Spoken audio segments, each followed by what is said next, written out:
Online students, आवाज आ रही है?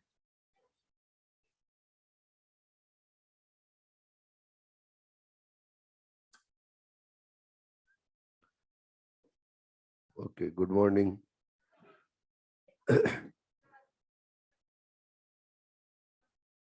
कहाँ तक हो गया था?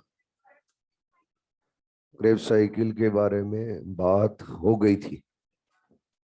ठीक। हाँ,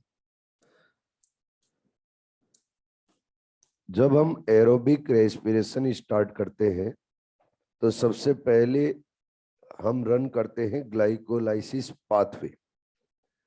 ग्लाइकोलाइसिस पाथवे के बाद में हम रन करते हैं लिंक रिएक्शन, और लिंक रिएक्शन के बाद में हम रन करते हैं क्रेब्स साइकिल। आप सभी ने पढ़ा है कि ग्लाइकोलाइसिस पाथवे में अगर हम 1 ग्लूकोज मॉलिक्यूल से स्टार्ट कर रहे हैं तो फिर इसका एंड प्रोडक्ट बनेगा, वो बनेगा पायरुविक एसिड। और पायरुविक एसिड के कितने मॉलिक्यूल बनेंगे? 2 मॉलिक्यूल। ये दोनों के दोनों मॉलिक्यूल है, इनको ट्रांसफर किया जाता है माइटोकॉन्ड्रिया मैट्रिक्स में, और फिर वहां पे ये दोनों पायरुविक एसिड के मॉलिक्यूल चलाते हैं लिंक रिएक्शन। फिर लिंक रिएक्शन जब रन होती है तो बनाते हैं एसिटाइल कोएंजाइम ए। तो एसिटाइल कोएंजाइम ए के भी कितने मॉलिक्यूल रहेंगे? 2। अब जो एसिटाइल कोएंजाइम ए के 2 मॉलिक्यूल बने, इन दोनों मॉलिक्यूल से हम क्रेब साइकिल को रन करेंगे। 1 acetyl coenzyme A Krebs cycle का 1 टर्न रन करता है, तो 2 क्या करेंगे? 2 टर्न। अब जब 1 टर्न कंप्लीट होता है तो उसके अंदर क्या क्या होता है ये बात कर लेते हैं, फिर आगे बढ़ते हैं। जब भी 1 टर्न कंप्लीट होता है तो 1 टर्न कंप्लीट होने पर क्या बच्चों? 3NADH2 फॉर्म होते हैं, 1FADH2, और 1 क्या हो रहा है? ATP, या फिर क्या बोल सकते हो? GTP। अब 3NADH2 कहाँ कहाँ फॉर्म हो रहे हैं बता सकते हो? बिल्कुल, एक तो आइसोसिट्रेट से बनता है ऑक्जेलोसक्सिनेट, तब क्या 1NADH2 बनता है। जब बच्चों अल्फा कीटो ग्लूटेरिक एसिड से बनता है आगे सक्सिनाइल कोएंजाइम ए, तब क्या 1NADH2 बनता है। और फिर मेलेट से बनता है आगे बच्चे ऑक्जेलो एसिटिक एसिड, तब क्या 1NADH2 बनता है। तो 3NADH2 की आपको लोकेशन पता है कहाँ कहाँ बन रहा है। उसके बाद में 1FADH2। जब हम सक्सिनेट से फ्यूमेरेट बनाते हैं तो वहां पर एंजाइम रहता है सक्सिनाइल डिहाइड्रोजनेज, या फिर क्या बोल सकते हैं? Succinate dehydrogenase. ये सक्सिनेट डिहाइड्रोजनेज के साथ में जो यूनिवर्सल हाइड्रोजन एक्सेप्टर होता है वो NAD+ नहीं होता है, उसके साथ में होता है FAD+। तो यहां पर क्या बनता है? FADH2। जब आप सक्सिनाइल कोएंजाइम ए से सक्सिनेट बनाते हो तो वहां पर होता है सबस्ट्रेट लेवल फॉस्फोराइलेशन, तो वहां पर ATP या फिर क्या बोल सकते हैं? GTP का सिंथेसिस होता है। क्या ये हमने पढ़ा था? उसके बाद में वाटर की कैलकुलेशन भी करते बच्चों। ये तो 1 टन के लिए, अगर हमें 2 टन चलाने हैं तो क्या इंटू 2 कर दे। तो जब हम 2 एसिटाइल कोएंजाइम ए को क्रेब साइकिल के अंदर ले जाएंगे तो कितने NADH2 बनेंगे? 6। कितने FADH2? 2। और 2 क्या बनेंगे? ATP। वाटर की कैलकुलेशन देखना आप, जो आपको बताया था। जब फर्स्ट स्टेप में देखते हो आप, ऑक्जेलो एसिटिक एसिड से बनता है सिट्रिक एसिड, तब बच्चों क्या 1 वाटर मॉलिक्यूल यूज में ले रहे। फिर अगली स्टेप के अंदर हम देख रहे हैं तो वाटर मॉलिक्यूल को रिलीज किया जा रहा है, यूज में लिया, रिलीज किया, क्या बराबर हो गया? कैलकुलेशन में कैलकुलेट नहीं करेंगे। नेक्स्ट स्टेप के अंदर क्या फिर से वाटर मॉलिक्यूल ऐड किया जा रहा है, तो 1 वाटर मॉलिक्यूल हमने यूज में लिया। आगे जाएंगे तो हम बना रहे हैं सक्सिनाइल कोएंजाइम ऐसे सक्सिनेट, क्या वहां पे 1 वाटर मॉलिक्यूल ऐड कर रहे हैं, तो अब कितने वाटर मॉलिक्यूल हो गए? 2। फिर बच्चों आगे जब हम फ्यूमेरेट से मेलेट बनाते हैं तो क्या वहां पर भी 1 वाटर मॉलिक्यूल ऐड कर रहे हैं। तो 1 टन के अंदर कितने वाटर मॉलिक्यूल है? 3। तो 2 टन के अंदर कितने हो जाएंगे? 6। इसीलिए हम जब रिएक्शन लिखते हैं तो रिएक्शन के अंदर लिखते हैं C6H12O6 plus 6H2O plus 6O2, और इससे बनाते क्या है 6CO2 प्लस 12H2O और साथ में 686 किलो कैलोरी एनर्जी। यस और नो? अब बच्चों जो ये आपके सामने 6H2 है, ये 6 के 6H2 कहाँ पे यूज में आते हैं? ये यूज में आते हैं क्रेब्स साइकिल में। कई लोग बोलेंगे सर जब ग्लाइकोलिसिस पाथवे चल रही थी तो उसमें भी तो वाटर मॉलिक्यूल यूज में लिया था। यूज में तो लिया था, क्या वापस भी रिलीज कर दिया था? अगर यूज में लेके वापस रिलीज कर दिया तो कैलकुलेशन में कैलकुलेट नहीं करेंगे। तो एक्चुअल में कितने वाटर मॉलिक्यूल यूज में आते हैं 6, और ये 6 के 6 कहाँ पे यूज में आते हैं बच्चे? अरे कहाँ पे आते हैं? क्रेब्स साइकिल में। ठीक है ना? अगला पॉइंट हमने बोला था कि ग्लूकोज के अंदर जितने भी कार्बन है उन कार्बन को in the form of CO2 release करेंगे। बोला था नहीं बोला था? और हमने रिलीज भी किया। 6 CO2 रिलीज कर रहे हैं। कितने CO2 रिलीज कर रहे हैं? 6। लेकिन कहाँ कहाँ कर रहे हैं ये भी तो अपने को पता होना चाहिए। चलो फिर देखते हैं। जब हमने लिंक रिएक्शन चलाई तो लिंक रिएक्शन के अंदर क्या डी कार्बोक्सिलेशन किया, तो 2 पायरुविक एसिड से कितने बच्चे CO2 रिलीज किए? 2। फिर हम आगे गए और आगे गए क्रेब्स साइकिल में। क्रेब्स साइकिल के अंदर ऑक्जेलोसक्सिनेट से हमने अल्फा कीटो ग्लूटेरिक एसिड बनाया। वहां पर भी क्या बच्चे डी कार्बोक्सिलेशन किया है? 2 टाइम चलेगी तो क्या यहाँ पर भी 2 CO2 रिलीज होंगे? तो 2 और 2 कितने हो गए? 4। फिर बच्चों अल्फा कीटो ग्लूटेरिक एसिड से हमने सक्सिनाइल कोएंजाइम ए बनाया। क्या वहां पे भी 1 CO2 रिलीज करें? 1 से 1 तो 2 से कितने हो जाएंगे? 2। अब काउंट करो कितने हो गए? 6। क्या 6 के 6 CO2 रिलीज कर पा रहे? कहने का मतलब 2 CO2 तो हम कहां पे रिलीज करते हैं बच्चे? लिंक रिएक्शन में। और रिमेनिंग 4 CO2 कहां पे रिलीज करते हैं? Krebs cycle. ये भी पॉइंट क्लियर है? अरे बोलो आगे। अब हम 1 ग्लूकोज के लिए कैलकुलेशन पढ़ रहे हैं। फॉर 1 ग्लूकोज हम स्टार्ट कर रहे हैं बच्चे ग्लाइकोलाइसिस से। किससे स्टार्ट करें? ग्लाइकोलाइसिस से। ग्लाइकोलाइसिस पाथवे के अंदर बताओ मुझे कितने एटीपी कंज्यूम हो रहे? अरे कंज्यूम्ड एटीपी के नंबर बताओ। 2। बोलते जाओ। इसके अलावा सबस्ट्रेट लेवल फॉस्फोराइलेशन से कितने एटीपी बन रहे हैं? 4। Very good. कितने बन रहे हैं? 4। आप मुझे बताओ वहां पे डीहाइड्रोजनेशन से कितने NADH2 बन रहे हैं? 2। कितने NADH2 बन रहे हैं? 2 NADH2। और ये 2 NADH2 कहां बनते हैं? कौन सी स्टेप के अंदर बनते हैं? Step number 6। कौन सी स्टेप के अंदर? 6। आगे लिंक रिएक्शन। लिंक रिएक्शन और लिंक रिएक्शन कितने टाइम चलेगी? 1 टाइम या 2 टाइम? 2 टाइम, क्योंकि ग्लूकोज मॉलिक्यूल कितना ले रहे हैं? 1। 2 टाइम चलेगी तो बताओ कितने NADH2? 2 NADH2। यस और नो? आगे बच्चों चला रहे हैं क्रेब्स साइकिल। क्या चला रहे हैं? Krebs cycle. बताओ क्रेब्स साइकिल, उस क्रेब्स साइकिल को हम 2 टाइम रन करेंगे, क्योंकि एसिटाइल कोएंजाइम कितने बनेंगे? 2। तो कितने टाइम रन करनी है? 2 टाइम। 2 टर्न कंप्लीट करने तो बताओ कितने NADH2? 6 NADH2। FADH2 कितने? 2 FADH2। और ATP और GTP कितने? 2 ATP या फिर क्या बोल सकते हैं? GTP। ये किससे फॉर्म हो रहा है? Substrate level phosphorylation. तो देखो सबस्ट्रेट लेवल फॉस्फोराइलेशन कहां कहां हो रहा है, क्या बता सकते हैं? 2 जगह हो रहा है। एक तो कहां होता है? ग्लाइकोलाइसिस में, और दूसरा कहां होता है बच्चे? क्रेब्स साइकिल में। ठीक है? अरे क्लियर है अच्छे से ये पॉइंट? आगे आप बोलोगे सर ग्लूकोज के अंदर प्रेजेंट जितने भी कार्बन थे उन कार्बन को CO2 की फॉर्म में रिलीज कर दिया। ऑक्सीजन थे, उन ऑक्सीजन को भी CO2 के साथ में रिलीज कर दिया। हाइड्रोजन को कहां रिलीज किया ये भी दिखाओ। हाइड्रोजन को भी हम रिलीज कर रहे हैं। हाइड्रोजन का जहां जहां पे डीहाइड्रोजनेशन कर रहे हैं कि हाइड्रोजन रिलीज करें, और वो नाइट्रोजन को एक्सेप्ट कौन कर रहा है? NAD+ और FAD+। तो NAD+ और FAD+ के पास जो हाइड्रोजन आए वो किसके एक्चुअल में? ग्लूकोज के। वो कैलकुलेट कर लो। बताओ यहां पर कितने हाइड्रोजन है? 4। यहां पर कितने हाइड्रोजन है? 4। यहां पे कितने हाइड्रोजन है? 12। यहां पे कितने हाइड्रोजन है? 4। टोटल करो 24 है। ग्लूकोज के अंदर तो 12 हाइड्रोजन ही है, लेकिन रिलीज कितने कर दिए? 24। ये 12 हाइड्रोजन किससे आए? वाटर से। अरे किससे आएंगे? वाटर से। यानी 12 हाइड्रोजन तो किसके हैं? वाटर के। और 12 हाइड्रोजन किसके हैं बच्चे? ग्लूकोज के। अरे क्लियर? अब आप बोलोगे सर आपने यहाँ पर ग्लूकोज को कंप्लीटली ब्रेक कर दिया है, ग्लूकोज को क्या कर दिया है, कंप्लीटली ब्रेक, तो फिर आगे कोई रिएक्शन चलाने की जरूरत क्यों है? इलेक्ट्रॉन ट्रांसपोर्ट सिस्टम चलाने की जरूरत क्या है? इलेक्ट्रॉन ट्रांसपोर्ट सिस्टम रन करने की रिक्वायरमेंट क्या है?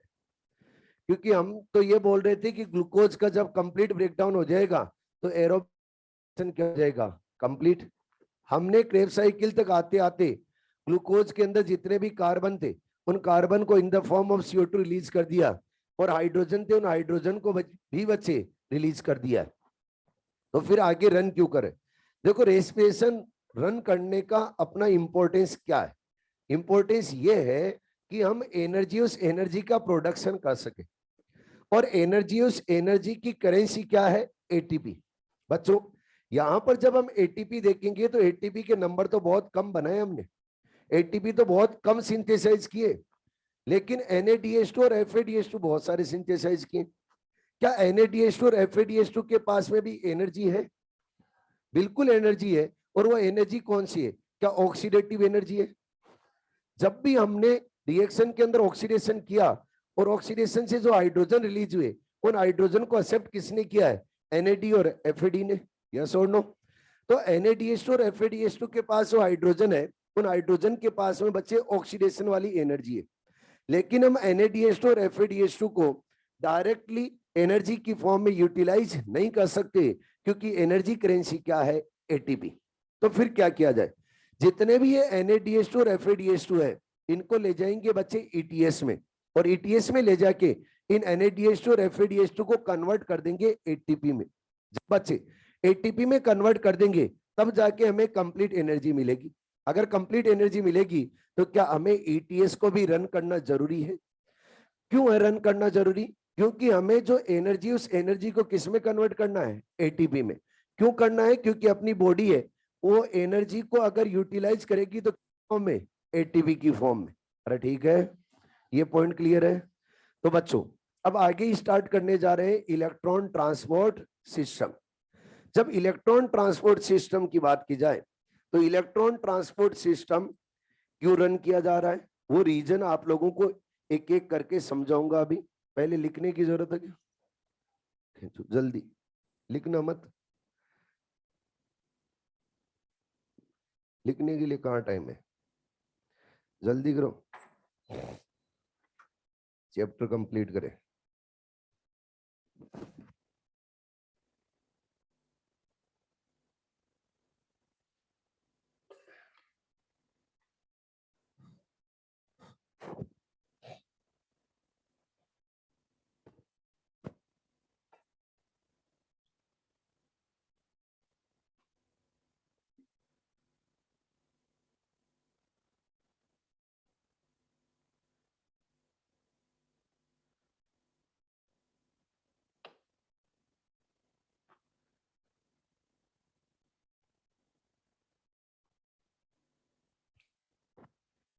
इलेक्ट्रॉन ट्रांसपोर्ट सिस्टम,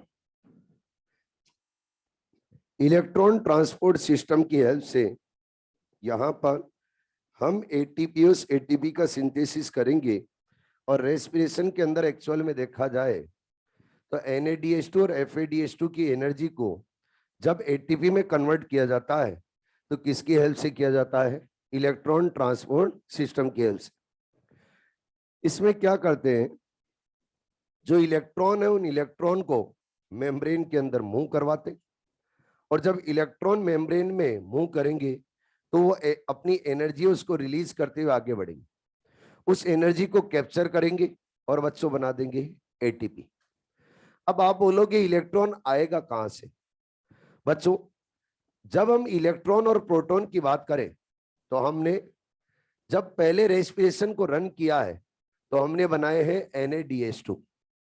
NADH2 है, उन NADH2 का हम ब्रेकडाउन करेंगे, और जब ब्रेकडाउन करेंगे तो NADH2 को किस में कन्वर्ट कर देंगे, NAD प्लस में। अब जब NAD प्लस में कन्वर्ट किया तो यहां से क्या रिलीज हुए, हाइड्रोजन, और कितने हाइड्रोजन रिलीज हुए हैं, 2 हाइड्रोजन। यानी जब भी हम 1 NADH2 या फिर 1 FADH2 का ऑक्सीडेशन करेंगे तो उससे कितने हाइड्रोजन रिलीज होंगे, 2। इन हाइड्रोजन के पास में एनर्जी, वो एनर्जी कहां से आई है? जब हमने रिएक्शन के अंदर ऑक्सीडेशन करवाया था तभी ये हाइड्रोजन रिलीज हुए थे, यानी ऑक्सीडेशन वाली एनर्जी इनके पास में प्रेजेंट है। अब उस एनर्जी को आगे यूटिलाइज करना है तो बच्चे हाइड्रोजन के पास में क्या होते हैं? 2 इलेक्ट्रॉन और क्या रहते हैं? 2 प्रोटॉन। अब जो ये प्रोटॉन है, इन प्रोटॉन को तो क्या किया जाता है? पेरी माइटोकॉन्ड्रियल स्पेस के अंदर पंप कर दिया जाता है, और जो इलेक्ट्रॉन है उन इलेक्ट्रॉन को बच्चों इनर मेम्ब्रेन के अंदर, माइटोकॉन्ड्रियल इनर मेम्ब्रेन के अंदर रन करवाया जाता है। जब ये इलेक्ट्रॉन माइटोकॉन्ड्रियल इनर मेम्ब्रेन में मूव करते हैं तो बच्चे अपनी एनर्जी का यूज करते हुए मैट्रिक्स है, उस मैट्रिक्स से प्रोटॉन को पकड़ के पंप करने लगते हैं। कहां पर? पेरी माइटोकॉन्ड्रियल स्पेस में।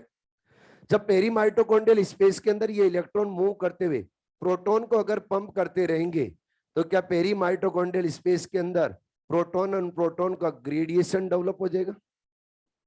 जब प्रोटॉन का ग्रेडिएशन डेवलप होगा तो उस ग्रेडिएशन का यूज करके बच्चे हम क्या करेंगे? एटीपी का सिंथेसिस, यानी इन प्रोटॉन के पास जो एनर्जी है उस एनर्जी का यूज करके क्या बना देंगे हम? एटीपी। लेकिन बच्चों इन प्रोटॉन के पास एक्चुअल में एनर्जी आई कहां से? जब यहां से रिलीज करें तो इस प्रोटॉन के पास तो एनर्जी कहां से आई है? क्या ऑक्सीडेशन से? अरे बोलो। इसके अलावा ये इलेक्ट्रॉन है, इलेक्ट्रॉन जब भी मूव करता है तो बच्चे प्रोटॉन को पकड़ के पंप करवाता है, पंप करवाता है तो प्रोटॉन को ये इलेक्ट्रॉन एनर्जी देता है। तो एक्चुअल में ये इलेक्ट्रॉन वाली एनर्जी किसके पास आ जाती है? प्रोटॉन के पास। तो इन प्रोटॉन के पास जो एनर्जी है वो इलेक्ट्रॉन की है, और इन इलेक्ट्रॉन के पास एनर्जी कहां से आई है बच्चे? ये आई है ऑक्सीडेशन से। यानी जितना भी हमने ऑक्सीडेशन किया है उस ऑक्सीडेटिव एनर्जी को अब हम किस में कन्वर्ट करेंगे बच्चे? एटीपी में। जब एटीपी में कन्वर्ट करना है तो फिर कौन सी प्रोसेस का हेल्प लेनी पड़ेगी? Electron transport system. इसके अलावा दूसरा पॉइंट ये कि अगर आप रेस्पिरेशन कंटिन्यूअस रन करना चाहते हो NAD+ और FAD+ की रिक्वायरमेंट होती है। अगर आपने NADH2 और FADH2 बना के रख दिए, आपने उनको वापस NADH2 NAD+ और FAD+ में कन्वर्ट नहीं किया, आपने NADH2 FADH2 बना के रख दिए, उनको वापस आपने अगर NAD+ और FAD+ में कन्वर्ट नहीं किया तो फिर NAD+ और FAD+ अवेलेबल नहीं होंगे। जब बच्चों ग्लाइकोलाइसिस चलेगी, क्रेब्स साइकिल चलेगी, तो उसके लिए NAD+ और FAD+ का भी होना जरूरी है। क्यों जरूरी है? क्योंकि जब स्टेप बाय स्टेप ऑक्सीडेशन होता है तो हाइड्रोजन रिलीज होते हैं, उन हाइड्रोजन को एक्सेप्ट करने वाला भी होना चाहिए। अगर हाइड्रोजन को एक्सेप्ट करने वाला नहीं होगा तो फिर रिएक्शन को आगे रन नहीं कर पाएंगे। तो NADH2 और FADH2 को NAD+ और FAD+ में कन्वर्ट करने के लिए भी हम क्या रन करते हैं? Electron transport system. तो दो रीजन हम बोल सकते हैं, कौन कौन से? फर्स्ट रीजन ये बोल सकते हैं कि जो NADH2 और FADH2 के पास में एनर्जी है उस एनर्जी को किस में कन्वर्ट करना है? एटीपी में। दूसरा हम ये बोल सकते हैं कि NADH2 और FADH2 को वापस कन्वर्ट करना है किसके अंदर? NAD+ और FAD+ में, ताकि हम कंटिन्यूअस रेस्पिरेशन को रन कर पाए। अब FADH2 में क्या होगा? FADH2 का भी अगर आप ऑक्सीडेशन करोगे तो जैसे NADH2 का हुआ है वैसे यहां पर देखने को मिलेगा, ये भी किसके अंदर कन्वर्ट हो जाएगा? FAD+। और यहां से भी कितने हाइड्रोजन रिलीज होंगे बच्चे? 2 हाइड्रोजन। 2 हाइड्रोजन है तो 2 हाइड्रोजन है तो कितने प्रोटॉन है? 2 प्रोटॉन। और साथ में कितने इलेक्ट्रॉन है? 2 इलेक्ट्रॉन। अब जो 2 प्रोटॉन है उन 2 प्रोटॉन को पेरी माइटोकॉन्ड्रियल स्पेस में पंप कर देंगे, और जो 2 इलेक्ट्रॉन है उनको किस में रन किया जाएगा बच्चे? Mitochondrial inner membrane. जब ये इलेक्ट्रॉन माइटोकॉन्ड्रियल इनर मेम्ब्रेन में रन करेगा, इलेक्ट्रॉन ट्रांसपोर्ट सिस्टम क्या चलेगा? Electron transport system. और इलेक्ट्रॉन ट्रांसपोर्ट सिस्टम रन करके हम क्या बना देंगे आगे बच्चे? एटीपी। अरे क्या बना देंगे? एटीपी। ठीक है जी। अगला पॉइंट, जब हम बात कर रहे हैं कि इलेक्ट्रॉन ट्रांसपोर्ट सिस्टम है वो चलता है माइटोकॉन्ड्रियल इनर मेम्ब्रेन में, तो उसको रन करने के लिए कुछ ना कुछ होंगे, और उसको रन करने के लिए बच्चे 5 टाइप के कॉम्प्लेक्स रहते। कितने टाइप के? 5 टाइप के। जब हम कॉम्प्लेक्स की बात करें तो कॉम्प्लेक्स को एक एक करके हमें याद रखना है। कितने कॉम्प्लेक्स बताए मैंने? 5 टाइप के जो कॉम्प्लेक्स है उनके कंपोनेंट है, उन कंपोनेंट्स को भी याद रखना है। और बच्चों इन कंपोनेंट्स को, या फिर बोलो ये जो कॉम्प्लेक्स है उन कॉम्प्लेक्स को इनिबिट भी करने वाले कुछ इनिबिटर होते हैं, तो उन इनिबिटर के भी नाम याद रखने। मैं आपको बता रहा हूं, जैसे जैसे बता रहा हूं याद करते जाएं साथ के साथ ही, क्योंकि अभी जब हम ईटीएस को डिटेल में समझेंगे तो ये कॉम्प्लेक्स है, ये यूटिलाइज होंगे। सबसे पहले कॉम्प्लेक्स नंबर फर्स्ट कौन सा है बच्चे? Complex first. कॉम्प्लेक्स फर्स्ट है, इसका फॉर्मेशन कौन करता है? इसका फॉर्मेशन करता है NADH डिहाइड्रोजिनेज कॉम्प्लेक्स। कौन सा बच्चे? NADH dehydrogenase complex. यानी ये जो NADH डिहाइड्रोजिनेज है, ये क्या है? क्या एंजाइम है? अरे बोलो। अब इसके अंदर कंपोनेंट क्या रहेंगे? अगर हम कंपोनेंट देखेंगे तो कंपोनेंट के अंदर मिलेगा बच्चे FMN and iron sulphur protein. क्या मिलेगा? FMN and iron sulphur protein. FMN की full form flavo mononucleotide, flavin mononucleotide. अब देखो आयरन सल्फर प्रोटीन है तो यहां पर बहुत सारी आयरन सल्फर प्रोटीन मिलेगी। जब आप बच्चों फोटोसिंथेसिस पढ़ रहे थे तो वहां पर भी प्लास्टोक्यूनोन, साइटोक्रोम, प्लास्टोसाइनिन, ये नाम सुने थे? वो भी एक प्रोटीन थे और उनके अंदर भी क्या प्रेजेंट रहता है? Iron sulphur. उनके अंदर कॉपर भी प्रेजेंट रहता है। यहां पर भी आप लोगों को बहुत सारी प्रोटीन मिलेगी। उन प्रोटीन के अंदर क्या मिलेगा बच्चे? Iron sulphur. हेलो, जब आपने फोटोसिंथेसिस पढ़ा था तो पढ़ा था FRS, नाम सुना है? फेरिडॉक्सिन रिड्यूसिंग सब्सटेंस, यस और नो? उसके अंदर भी आयरन सल्फर प्रोटीन प्रेजेंट रहती है। क्या प्रेजेंट रहती है? Iron sulphur. यानी आयरन और सल्फर प्रेजेंट रहता है। एक्चुअली प्रोटीन होता है और उसके अंदर क्या प्रेजेंट रहता है? आयरन और सल्फर। तो बोला जाएगा आयरन सल्फर कंटेनिंग प्रोटीन। यहां पर भी देखेंगे तो FMN रहेगा और FMN के साथ में क्या रहेगा बच्चे? Iron sulphur protein. इनिबिटर क्या होगा? इनिबिटर के अंदर एक केमिकल होता है जिसका नाम है रोटेनॉन। क्या नाम बच्चे? रोटेनॉन। ये रोटेनॉन एक क्या है? इनिबिटर। और ये इनिबिट करता है कौन से कॉम्प्लेक्स को? कॉम्प्लेक्स नंबर फर्स्ट को। जब ये इनिबिट करता है तो कॉम्प्लेक्स नंबर फर्स्ट से आगे इलेक्ट्रॉन को मूव नहीं होने देता, इसलिए इसको बोला जाता है कॉम्प्लेक्स नंबर फर्स्ट का inhibitor. Complex number second, complex number second है। इस कॉम्प्लेक्स सेकंड को हम देखेंगे तो इसके अंदर एक एंजाइम प्रेजेंट रहता है जिसका नाम है सक्सिनेट डिहाइड्रोजिनेज है। क्या नाम बच्चे?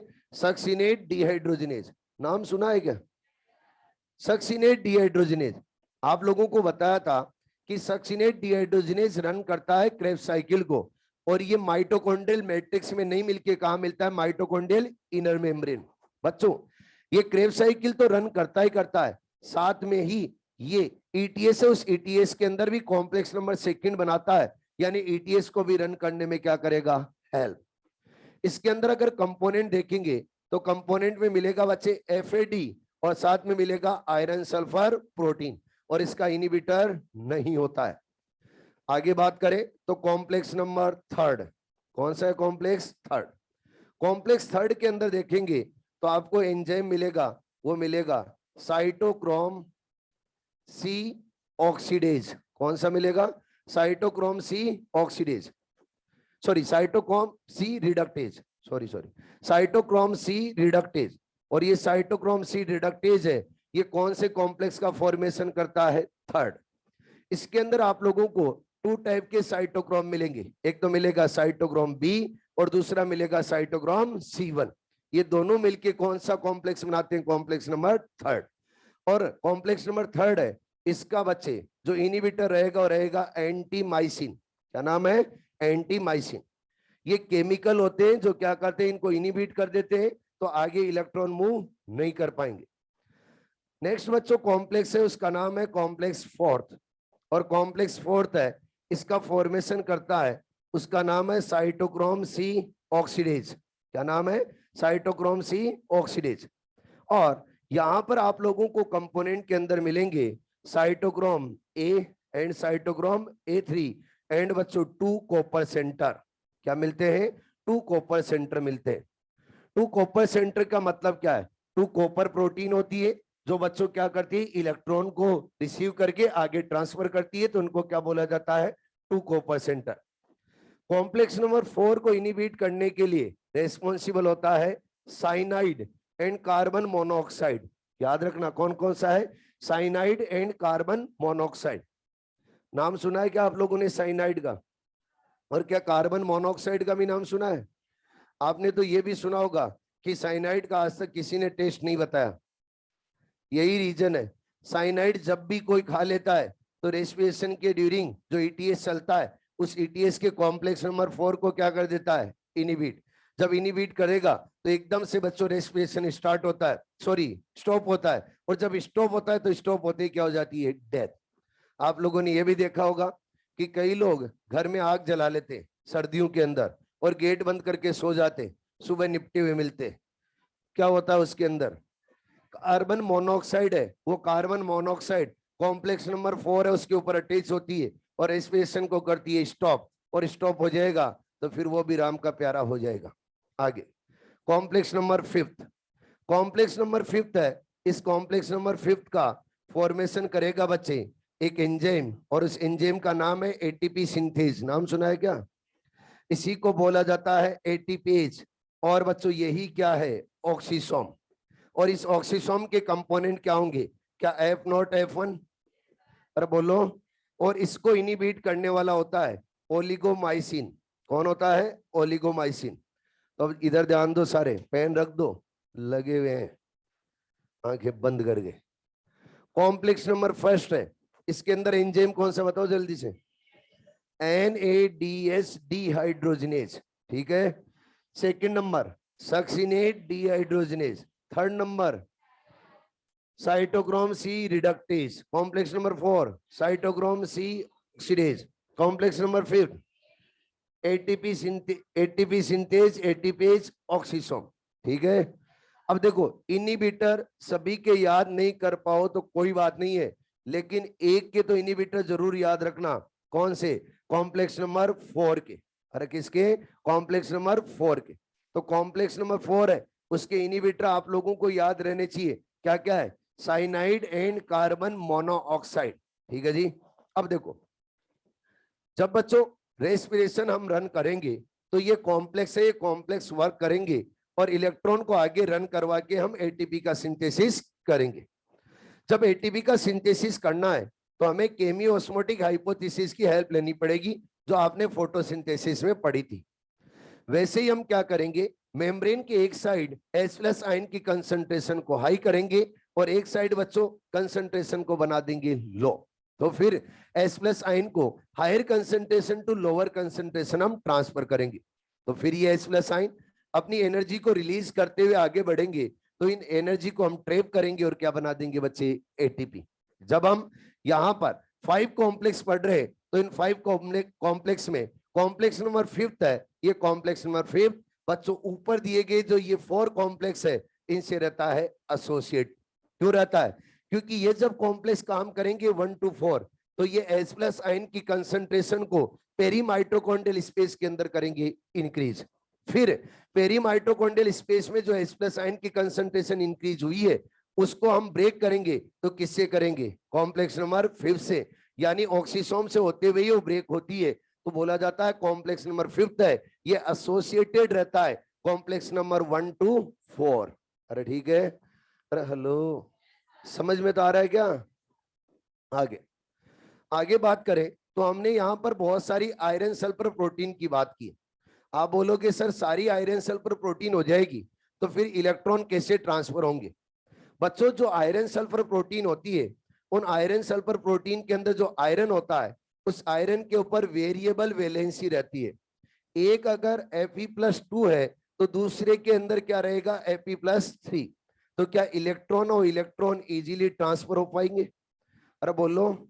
तो अब आपसे पूछा जाए कि ईटीएस है, उस ईटीएस के अंदर इलेक्ट्रॉन और इलेक्ट्रॉन वन कंपाउंड और अदर कंपाउंड कैसे इजीली ट्रांसफर हो जाएंगे? क्योंकि ईटीएस के अंदर आपको मेनी मिलेंगी आयरन सल्फर प्रोटीन, और उनके अंदर जो आयरन है उस आयरन के ऊपर क्या रहती है? Variable valency. और वेरिएबल वैलेंसी की वजह से electron one molecule to another molecule easily transfer हो जाएंगे। अरे समझ में आ रहा है? पक्का? करें स्टार्ट ईटीएस? चलो फिर स्टार्ट करते हैं।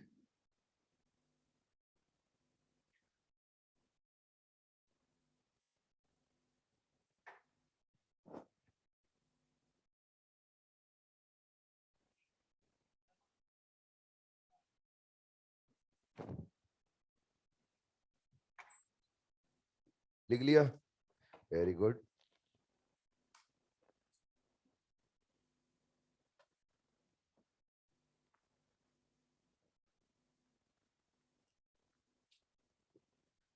अब जब हम एनसीईआरटी, उस एनसीईआरटी के अंदर देखें तो आप लोगों को ईटीएस का एक डायग्राम मिलेगा। वो डायग्राम, उस डायग्राम के अंदर NADH2 और FADH2 का साथ में ऑक्सीडेशन करके दिखाया गया है। आपके मॉड्यूल में भी दे रखा है वही। NADH2 और FADH2 को एक साथ में ऑक्सीडाइज करके दिखा रखा है। हम NADH2 और FADH2 को अलग अलग ऑक्सीडाइज करेंगे। अगर मैंने एक साथ कर दिया तो हवा ही नहीं लगेगी, इसलिए NADH2 और FADH2 को अलग अलग ऑक्सीडाइज करके दिखा रहा हूं, ठीक है ना। NADH2 से हम ETS एक बार चलाएंगे, फिर FADH2 से एक बार चलाएंगे और दोनों को फिर कंबाइन कर देंगे तो दोनों एक साथ में हो जाएगा। अरे ठीक है, क्लियर। पहले तो ये बताओ कॉम्प्लेक्स कितने, 5। कॉम्प्लेक्स नंबर फर्स्ट है, उस कॉम्प्लेक्स नंबर फर्स्ट के साथ हम देखेंगे तो कौन सा एंजाइम रहता है। अरे बोलो, है NADH डिहाइड्रोजनेज।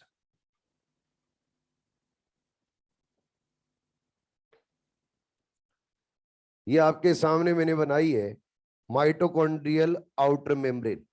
कौन सी है बच्चे, माइटोकॉन्ड्रियल आउटर मेम्ब्रेन है, इनर मेम्ब्रेन नहीं है। तो मैं लिख रहा हूं OM। OM का मतलब क्या है, आउटर मेम्ब्रेन। और यहां पर बच्चे ये है पेरी माइटोकॉन्ड्रियल स्पेस, तो इसको क्या लिख रहे हैं हम, PM, पेरी माइटोकॉन्ड्रियल स्पेस, तो PMS। और ये यहां पर है माइटोकॉन्ड्रियल इनर मेम्ब्रेन। ये कौन सी है बच्चे, माइटोकॉन्ड्रियल इनर मेम्ब्रेन। तो इसको माइटोकॉन्ड्रियल इनर मेम्ब्रेन को हम लिख रहे हैं IM। IM का मतलब क्या है, इनर मेम्ब्रेन, ठीक है जी। अब इनर मेम्ब्रेन के अंदर क्या डिफरेंट कॉम्प्लेक्स है, कॉम्प्लेक्स है तो कॉम्प्लेक्स नंबर फर्स्ट बनाते। ये complex number first, complex number first है। इस कॉम्प्लेक्स नंबर फर्स्ट के बाद में कॉम्प्लेक्स नंबर थर्ड रहता है। कौन सा रहता है, कॉम्प्लेक्स नंबर थर्ड। तो ये बना है complex number third. Complex number third के बाद में मिलता है बच्चे कॉम्प्लेक्स नंबर सेकंड। तो ये लीजिए कॉम्प्लेक्स नंबर सेकंड। और कॉम्प्लेक्स नंबर सेकंड के बाद में मिलता है बच्चे कॉम्प्लेक्स नंबर फोर्थ। सेकंड के बाद में कौन सा मिलेगा, कॉम्प्लेक्स नंबर 4। ये कौन सा है, कॉम्प्लेक्स नंबर 4। और कॉम्प्लेक्स नंबर 4 के बाद में आप लोगों को मिलेगा क्या, ऑक्सीसोम। अरे क्या मिलेगा, ऑक्सीसोम। तो हम बोलेंगे इसको कौन सा कॉम्प्लेक्स है, कॉम्प्लेक्स नंबर 5। ठीक है जी, हेलो। ये इनर मेम्ब्रेन ही है, तो यहां से मैं थोड़ा सा हटा रहा हूं इसको, यहां पर इलेक्ट्रॉन को थोड़ी मूवमेंट करवाएंगे इसलिए, ठीक है जी। इनर मेम्ब्रेन ये, और इनर मेम्ब्रेन के अंदर ये क्या प्रेजेंट है, प्रोटीन। प्रोटीन ये कंप्लीट है, यानी inner to outer side complete present है, यानी कंप्लीट एम्बेडेड प्रोटीन है, पार्शियली एम्बेडेड प्रोटीन नहीं है। यहां पर कॉम्प्लेक्स नंबर फर्स्ट के पास में एंजाइम बताओ कौन सा है, NADH डिहाइड्रोजिनेज। आपको बता रखा है डिहाइड्रोजिनेज एंजाइम है, वो क्या करवाता है, क्या ऑक्सीडेशन रिडक्शन दोनों करवाता है। तो क्या करेगा, NADH डिहाइड्रोजिनेज है तो NADH2 है, उस NADH2 को पकड़ेगा और NADH2 उस NADH2 को करवा देगा ऑक्सीडाइज। जब NADH2 ऑक्सीडाइज हो जाएगा तो ये किस में कन्वर्ट हो जाएगा, NAD प्लस में। हेलो, NAD प्लस में कन्वर्ट हो गया। अब NAD प्लस में कन्वर्ट हुआ तो क्या यहां से 2 हाइड्रोजन रिलीज हुए। 2 हाइड्रोजन को एक्सेप्ट करने के लिए आगे यहां पे प्रेजेंट रहता है FMN। क्या प्रेजेंट रहता है, FMN। वो FMN यहां से कितने हाइड्रोजन एक्सेप्ट करेगा बच्चे, 2 हाइड्रोजन। 2 हाइड्रोजन लिए इसने, यानी FMN हाइड्रोजन एक्सेप्टर है, ओनली इलेक्ट्रॉन एक्सेप्टर नहीं है। अब बच्चों आगे एफएमएन से इलेक्ट्रॉन ट्रांसफर करना है, और आगे जो प्रेजेंट रहता है वो प्रेजेंट रहता है आयरन सल्फर प्रोटीन। कौन रहता है? Iron sulphur protein. Iron sulphur protein है, ये ओनली इलेक्ट्रॉन को एक्सेप्ट करता है, कंप्लीट हाइड्रोजन को एक्सेप्ट नहीं करता। तो प्रॉब्लम आ गई। तो फिर क्या किया जाता है? एफएमएन से इलेक्ट्रॉन किसको दे दिए जाते हैं बच्चे? आयरन सल्फर प्रोटीन को। अब इलेक्ट्रॉन दे दिए तो इसके पास क्या बच गए? प्रोटॉन। जो प्रोटॉन है उन प्रोटॉन को बच्चे डायरेक्टली ट्रांसफर कर दिया जाता है कहां पर? पेरी माइटोकॉन्ड्रियल स्पेस में। ठीक है जी। तो ये 2 प्रोटॉन गए, ये किसके गए? क्या NADH2 के? अरे किसके गए? NADH2 के। जब बच्चों यहां पर इलेक्ट्रॉन मूव करेगा तो इलेक्ट्रॉन के पास एनर्जी है, वो एनर्जी के अकॉर्डिंग प्रोटॉन उस प्रोटॉन को पंप कर सकता है पेरी माइटोकॉन्ड्रियल स्पेस में। डिपेंड करता है इलेक्ट्रॉन की एनर्जी के ऊपर। अगर इलेक्ट्रॉन के पास एनर्जी बहुत ज्यादा है तो बहुत सारे प्रोटॉन को यहां मैट्रिक्स से पकड़ के कहां डाल देगा? पेरी माइटोकॉन्ड्रियल स्पेस में। और अगर एनर्जी कम है तो बच्चे कम प्रोटॉन को यहां से पकड़ के कहां ट्रांसफर करेगा? पेरी माइटोकॉन्ड्रियल स्पेस में। यानी जो ये प्रोटॉन मैट्रिक्स से पेरी माइटोकॉन्ड्रियल स्पेस में जाएंगे वो किसके ऊपर डिपेंड करेंगे? क्या इलेक्ट्रॉन की एनर्जी पे? अरे बोलो। अब देखो, जब यहां से यहां इलेक्ट्रॉन को हम ट्रांसफर करते हैं, यानी एफएमएन से आगे इलेक्ट्रॉन किसको देते हैं बच्चे? आयरन सल्फर प्रोटीन को। तो बच्चों यहां पर इलेक्ट्रॉन अपनी एनर्जी का यूज करता है, और इलेक्ट्रॉन के पास एनर्जी यहां पर रहेगी बहुत हाई। तो ये इलेक्ट्रॉन अपनी एनर्जी का यूज करेगा, तो यहां मैट्रिक्स के अंदर प्रोटॉन पड़े होते हैं, उन प्रोटॉन को पकड़ेगा, और प्रोटॉन को पकड़ के बच्चे डायरेक्टली कहां पे ट्रांसफर कर देता है? पेरी माइटोकॉन्ड्रियल स्पेस में। अरे कहां ट्रांसफर कर देता है? पेरी माइटोकॉन्ड्रियल स्पेस में। अब देखो, ये 2 प्रोटॉन तो किसके गए हैं? NADH2 के। और 2 प्रोटॉन कहां से पकड़े हैं? मैट्रिक्स से। और मैट्रिक्स से पकड़ने के लिए कैसे, किसका यूज किया गया? क्या इलेक्ट्रॉन की एनर्जी का? जब यहां से यहां इलेक्ट्रॉन ट्रांसफर हुआ तो उसने एनर्जी रिलीज की, उस एनर्जी का यूज करके हमने यहां से प्रोटॉन को पकड़ा और कहां पर ट्रांसफर कर दिया? पेरी माइटोकॉन्ड्रियल स्पेस में। अरे ठीक है। अब बच्चों जो आयरन सल्फर प्रोटीन है, उस आयरन सल्फर प्रोटीन के पास इलेक्ट्रॉन पहुंच गया है, तो इलेक्ट्रॉन आगे ट्रांसफर होता है और आगे जाता है बच्चे एक प्रोटीन के पास, और उस प्रोटीन का नाम है यूबिक्विनोन। क्या नाम है? यूबिक्विनोन। यूबिक्विनोन को किससे लिखा जाता है? यूक्यू से। यूबिक्विनोन के पास हम इलेक्ट्रॉन तो ले जा रहे हैं, लेकिन वो ओनली इलेक्ट्रॉन एक्सेप्टर नहीं है, वो बच्चे कंप्लीट हाइड्रोजन एक्सेप्टर है। और अगर कंप्लीट हाइड्रोजन एक्सेप्टर है तो क्या चाहिए? क्या प्रोटॉन चाहिए? यूबिक्विनोन एक्चुअल में जो प्रेजेंट रहता है वो कहां प्रेजेंट रहता है? Matrix side. जब मैट्रिक्स साइड रहता है तो ये मैट्रिक्स से बच्चे पकड़ेगा प्रोटॉन को। जब मैट्रिक्स से प्रोटॉन को लेगा तो इलेक्ट्रॉन और प्रोटॉन मिलेंगे, और क्या बच्चों? UqH2 बन जाएगा। UqH2 बन जाएगा तो इसको बोला जाएगा यूबिक्विनोल। क्या बोला जाएगा? यूबिक्विनोल। यूबिक्विनोन क्या है? क्या बच्चे? एक नॉर्मल फॉर्म है, लेकिन जब हम इसके साथ हाइड्रोजन अटैच कर देते हैं तो यूबिक्विनोन का क्या रिडक्शन हो जाता है? तो यूबिक्विनोन की रिड्यूस फॉर्म को क्या बोला जाता है? यूबिक्विनोल। ठीक है।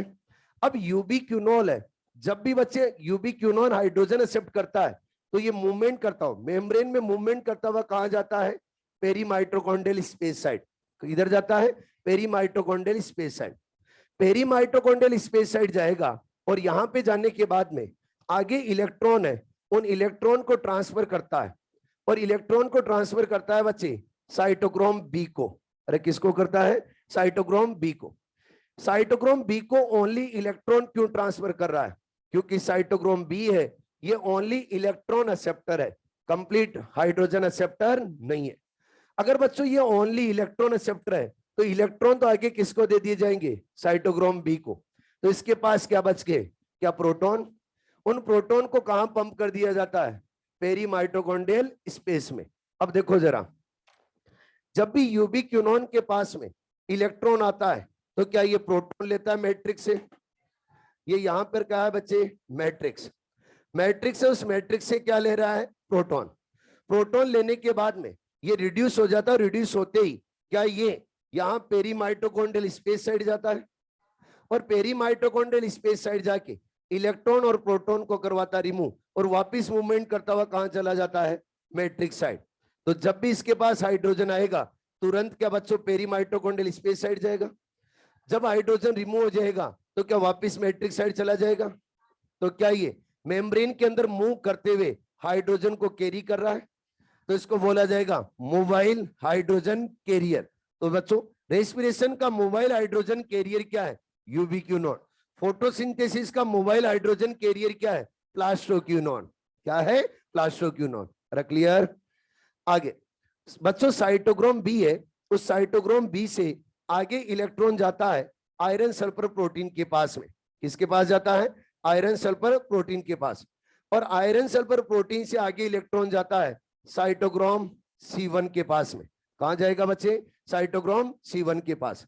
यानी ये कॉम्प्लेक्स नंबर 3 है, इस कॉम्प्लेक्स नंबर 3 के अंदर इलेक्ट्रॉन मूव करता हुआ किसके पास चला गया है, cytochrome C1।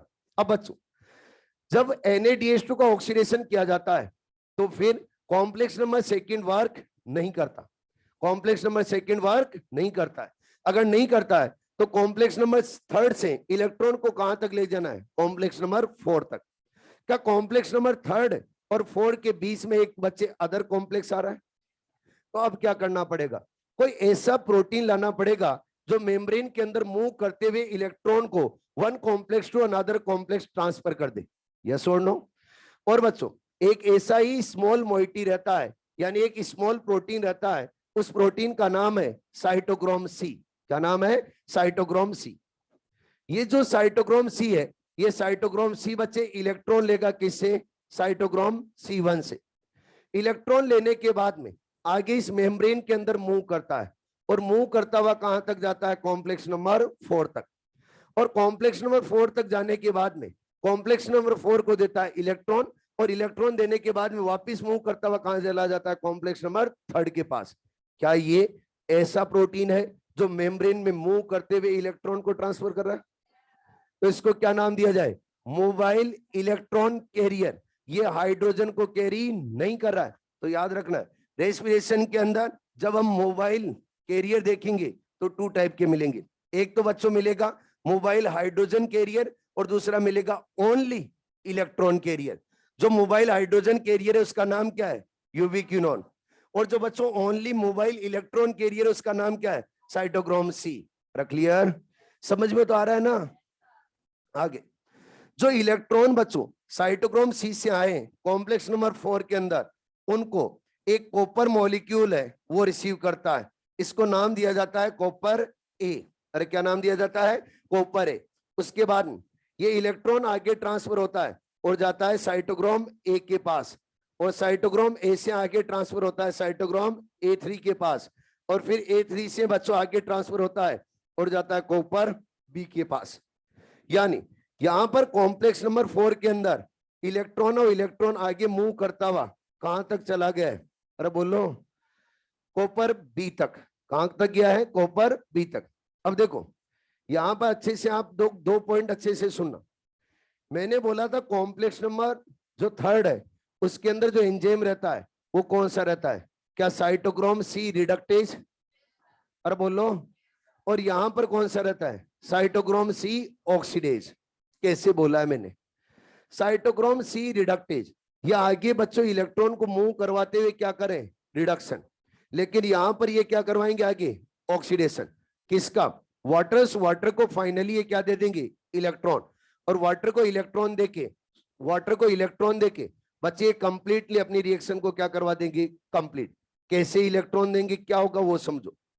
Cytochrome sorry copper B है, इस कॉपर बी के यहाँ पे मैट्रिक्स साइड के अंदर प्रेजेंट रहता है ऑक्सीजन। क्या प्रेजेंट रहता है, ऑक्सीजन। यहां पर कितने इलेक्ट्रॉन आए ये बताएं पहले तो, क्या 2 इलेक्ट्रॉन आए, 2 इलेक्ट्रॉन आए। बच्चों यहां पर हम यूज में लेंगे हाफ ऑक्सीजन मॉलिक्यूल। कितना oxygen molecule, half oxygen molecule. Half oxygen molecule है ये बच्चे वन टाइम में 2 इलेक्ट्रॉन एंड 2 प्रोटॉन को एक्सेप्ट कर सकता है। 2 इलेक्ट्रॉन एंड 2 प्रोटॉन को, 2 इलेक्ट्रॉन तो आ गए, लेकिन इसको अब क्या चाहिए, 2 प्रोटॉन। वो प्रोटॉन कहां से लिए जाए, मैट्रिक्स से। और मैट्रिक्स से लेंगे 2 प्रोटॉन, तो बच्चे 2 इलेक्ट्रॉन और 2 प्रोटॉन जब ऑक्सीजन के साथ में ऐड होंगे तो क्या बनेगा? अरे क्या बनेगा? वाटर। तो फाइनली हमने क्या बना दिया है? वाटर। अब देखो वाटर तो बनाया, लेकिन ऑक्सीजन ने क्या हाइड्रोजन को एक्सेप्ट किया? इलेक्ट्रॉन और प्रोटॉन जब अटैच हुए तो क्या बना है? हाइड्रोजन। और जब ये हाइड्रोजन एक्सेप्ट कर लेगी ऑक्सीजन, तो पूरी की पूरी रिएक्शन क्या हो जाएगी?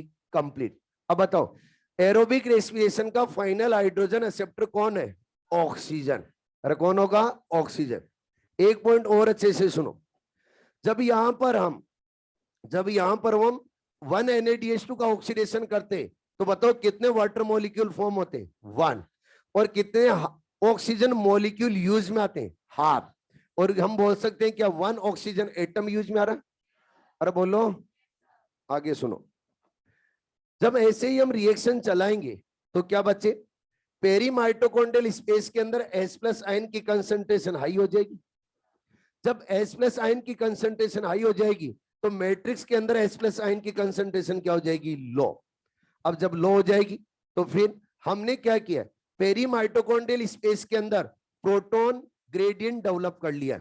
अगर पेरी माइटोकॉन्ड्रियल स्पेस के अंदर प्रोटॉन ग्रेडियंट डेवलप कर लिया है, तो अब हम केमियोस्मोटिक हाइपोथेसिस की हेल्प से एटीपी का सिंथेसिस कर सकते हैं।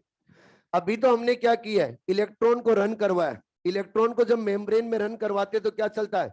Electron transport system.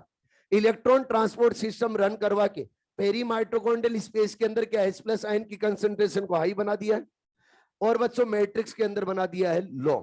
अब केमियोस्मोटिक हाइपोथेसिस के बारे में किसने बताया था? क्या पीटर मिचेल ने बताया था। और पीटर मिचेल ने बोला था कि अगर आपको केमियोस्मोटिक हाइपोथेसिस को यूज में लेते हुए एटीपी का सिंथेसिस करना है, तो आपको सबसे पहले 4 रिक्वायरमेंट फुलफिल करनी पड़ेगी। फर्स्ट, ये बोला था कि आपके पास एक मेम्ब्रेनियस सिस्टम होना चाहिए। क्या आपके पास एक मेम्ब्रेनियस सिस्टम है? सेकंड पॉइंट उन्होंने बोला था कि आपके पास में एटीपी और एटीपी सिंथेज एंजाइम होना चाहिए। क्या वो भी है? कॉम्प्लेक्स नंबर 5 के अंदर क्या प्रेजेंट है? अरे बोलो।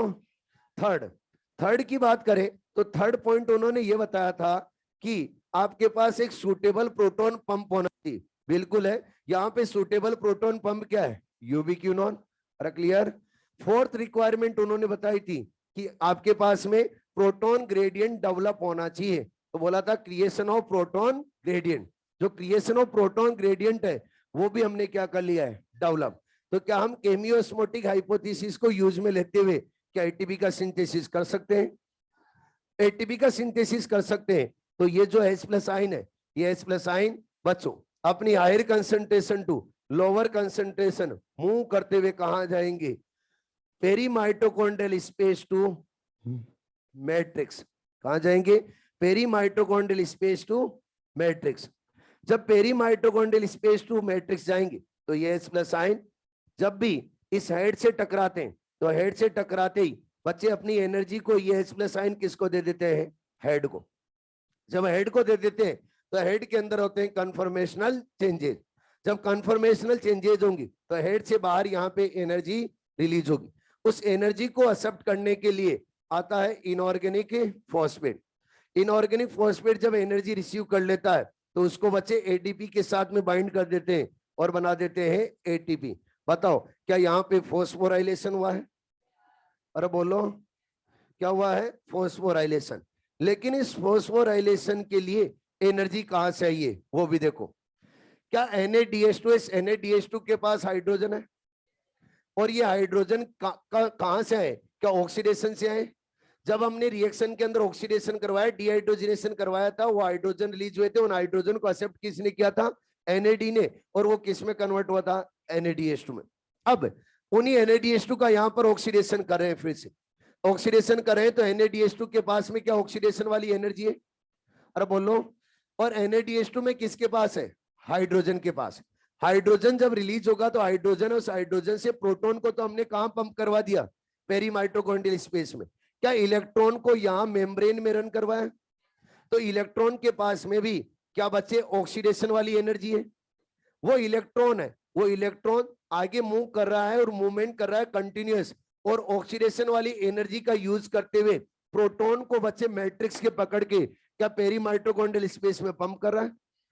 तो जब भी ये प्रोटॉन को यहाँ मैट्रिक्स से पकड़ के पेरी माइटोकॉन्ड्रियल स्पेस में पंप कर रहा है इलेक्ट्रॉन, तो इलेक्ट्रॉन एनर्जी देख के पंप कर रहा है, और वो एनर्जी कहां से आई है? ऑक्सीडेशन से। अरे कहां से आई है? ऑक्सीडेशन से। यानी ऑक्सीडेशन वाली एनर्जी कौन रख रहा है अभी? प्रोटॉन। अब ये प्रोटॉन यहाँ हेड से टकराएंगे तो हेड को ट्रांसफर कर देंगे ऑक्सीडेशन वाली एनर्जी, और ऑक्सीडेशन वाली एनर्जी फाइनली किसके पास चली जाएगी? Inorganic phosphate. तो जब यहाँ पर फॉस्फोराइलेशन हुआ तो इस फॉस्फोराइलेशन के लिए एनर्जी कहां से आई है? ऑक्सीडेशन से। तो इस प्रोसेस को बोला जाएगा ऑक्सीडेटिव फॉस्फोराइलेशन। तो बताइए ऑक्सीडेटिव फॉस्फोराइलेशन कहां होता है? क्या बच्चों? माइटोकॉन्ड्रिया में। और फोटोफॉस्फोराइलेशन कहां होता है? क्लोरोप्लास्ट में। अरे कहां पर होता है? क्लोरोप्लास्ट में। समझ में आया? जब यहां ऑक्सीसोम से बच्चे 2 प्रोटॉन रिलीज होते हैं, कितने प्रोटॉन? 2 प्रोटॉन, तब 1 एटीपी के इक्वल एनर्जी रिलीज होती है। यानी 2 प्रोटॉन रिलीज करेंगे तो कितने एटीपी के इक्वल एनर्जी रिलीज होगी? 2 के, सॉरी 1 के। कितने के? 1 के। जब 2 प्रोटॉन रिलीज होंगे तो कितने एटीपी के इक्वल एनर्जी रिलीज होगी? 1 के। ठीक है, ये तो हमने किसका ऑक्सीडेशन किया बच्चे? NADH2 का। क्या FADH2 का भी करें? चलो FADH2 का करें।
आप तो मुझे बताओ, कॉम्प्लेक्स नंबर 4 सेकंड पे, कॉम्प्लेक्स नंबर सेकंड पे कौन सा एंजाइम मिलता है? Succinate dehydrogenase. तो यहां पे मैं लिख रहा हूं सक्सिनेट डिहाइड्रोजिनेज। बच्चों आप लोगों को बता रखा है कि सक्सिनेट डिहाइड्रोजिनेज के साथ में एसोसिएट होता है FAD+। तो जहां पे FAD+ होगा क्या वहीं पे FADH2 बनेगा? अरे बोलो। तो यहां पर FADH2 फॉर्म हुआ है, तो सेकंड नंबर कॉम्प्लेक्स में क्या बना हुआ है? FADH2। अब जब ETH चलता है तो यही सक्सिनेट डिहाइड्रोजिनेज FADH2 को बच्चे ब्रेक कर देता है, और ब्रेक करेगा तो किस में कन्वर्ट कर देगा? FAD+ में। तो यहां से कितने हाइड्रोजन रिलीज होंगे? 2।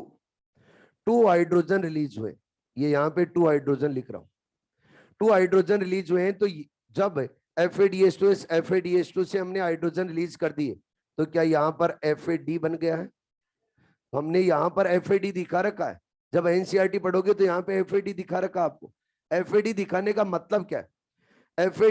FAD सक्सिनेट डिहाइड्रोजिनेज के साथ में क्या होता है? एसोसिएट।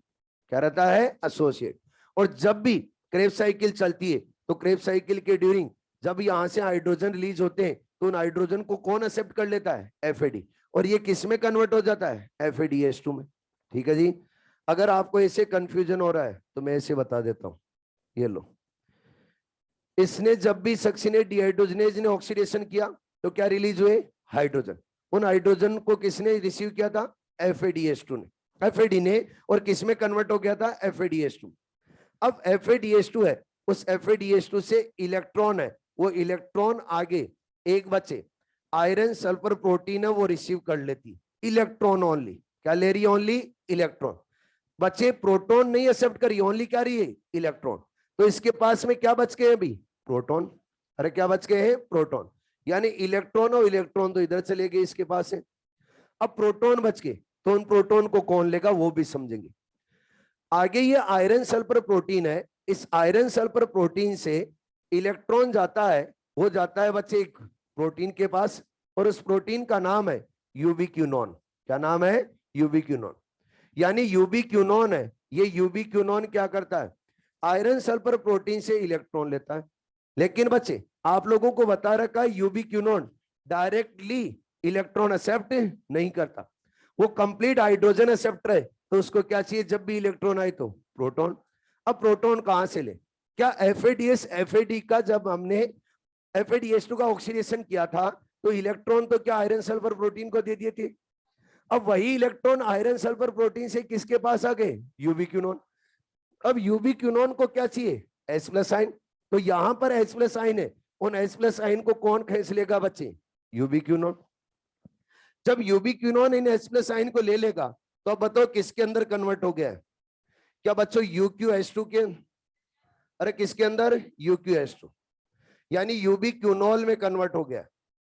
जब भी ये यूबिक्यूनॉल में कन्वर्ट होता है तो क्या मैट्रिक्स साइड से मूवमेंट करता हुआ क्या पेरीमाइटोकॉन्ड्रियल स्पेस साइड आता है? और अब आगे इलेक्ट्रॉन है, उन इलेक्ट्रॉन को लेता है बच्चे एक साइटोक्रोम, और उस साइटोक्रोम का नाम है साइटोक्रोम बी। अरे क्या नाम है? Cytochrome B. तो साइटोक्रोम बी के पास इलेक्ट्रॉन चले गए तो क्या बच गए बच्चे? प्रोटॉन। उन प्रोटॉन को पंप कर दिया जाता है कहां पे? पेरीमाइटोकॉन्ड्रियल स्पेस में। तो ठीक है। अब बच्चों जब इन प्रोटॉन को हमने पंप कर दिया पेरीमाइटोकॉन्ड्रियल स्पेस में तो कहां से क्या है? क्या यूबिक्यूनॉल के पास से इलेक्ट्रॉन तो किसके पास भेज दिए? साइटोक्रोम बी के पास। अब ये कॉम्प्लेक्स नंबर 3 के अंदर इलेक्ट्रॉन मूव करता है, और जब इलेक्ट्रॉन मूव करता है तो आगे जाएगा आयरन सल्फर प्रोटीन, और आयरन सल्फर प्रोटीन से जाता है साइटोक्रोम C1। तो किसके पास जाएगा? Cytochrome C1। अब बच्चों साइटोक्रोम C1 से आगे इलेक्ट्रॉन कॉम्प्लेक्स नंबर 1 के पास नहीं जाता, रिएक्शन को करना है कंप्लीट करना है। तो रिएक्शन से जो इलेक्ट्रॉन है उन इलेक्ट्रॉन को करना है रिमूव, और रिमूव करना है तो कहां जाना पड़ेगा? कॉम्प्लेक्स नंबर 4 के पास।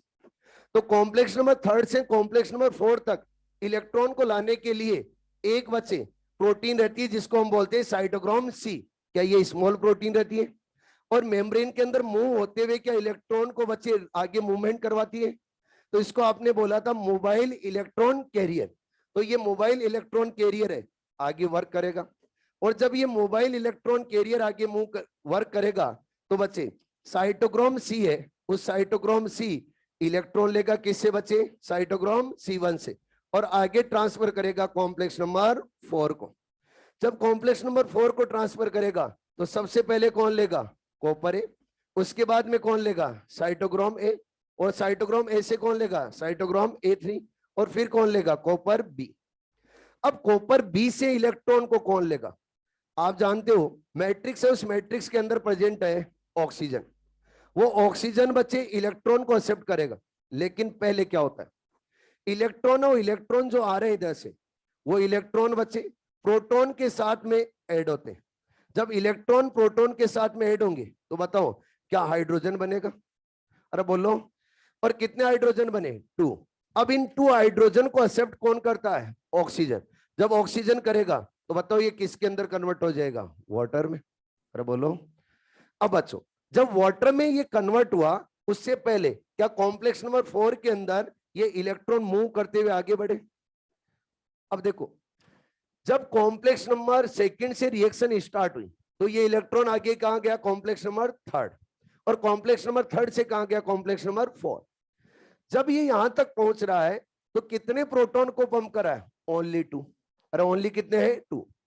बच्चों इलेक्ट्रॉन जब कॉम्प्लेक्स नंबर 4 तक आता है तो इलेक्ट्रॉन के पास अभी भी ऑक्सीडेशन वाली एनर्जी बची हुई है, और इतनी एनर्जी बची हुई है कि वो प्रोटॉन को और भी पंप कर सकता है। जब प्रोटॉन को और भी पंप कर सकता है तो इलेक्ट्रॉन जब भी कॉम्प्लेक्स नंबर 4 के अंदर मूवमेंट करता है तो अपनी एनर्जी का यूज करता है, और एनर्जी को यूज करके बच्चे 2 प्रोटॉन यहां से मैट्रिक्स से पकड़ेगा और उन 2 प्रोटॉन को कहां पर पंप कर देता है? पेरीमाइटोकॉन्ड्रियल स्पेस में। आप बोलोगे सर मजाक कर रहे हो आप? यहां जब FADH2 का ऑक्सीडेशन कर रहे हो तो कॉम्प्लेक्स नंबर 4 से प्रोटॉन को पंप कर रहे हो, लेकिन जब NaDH2 का ऑक्सीडेशन करो तो कॉम्प्लेक्स नंबर 4 है, उससे प्रोटॉन को पंप नहीं कर रहे हो। नजर आ रहा है क्या? क्यों नहीं कर रहे हैं वो समझो। जब NaDH2 इस NaDH2 के इलेक्ट्रॉन रन हुए तो बच्चों रन होते हुए वो प्रोटॉन पंप करते हुए आ रहे कंटिन्यूस। देखो आप, प्रोटॉन पंप करते हुए आ रहे, यानी इलेक्ट्रॉन और इलेक्ट्रॉन जब यहाँ कॉम्प्लेक्स नंबर 4 तक पहुंचेगा तो ऑक्सीडेटिव एनर्जी को कंप्लीटली क्या कर चुका होगा? लॉस्ट। कंप्लीटली क्या कर चुका है? लॉस्ट। अगर लॉस्ट कर चुका है तो यहाँ कॉम्प्लेक्स नंबर 4 तक पहुंचते पहुंचते उसके पास ऑक्सीडेटिव एनर्जी नहीं है।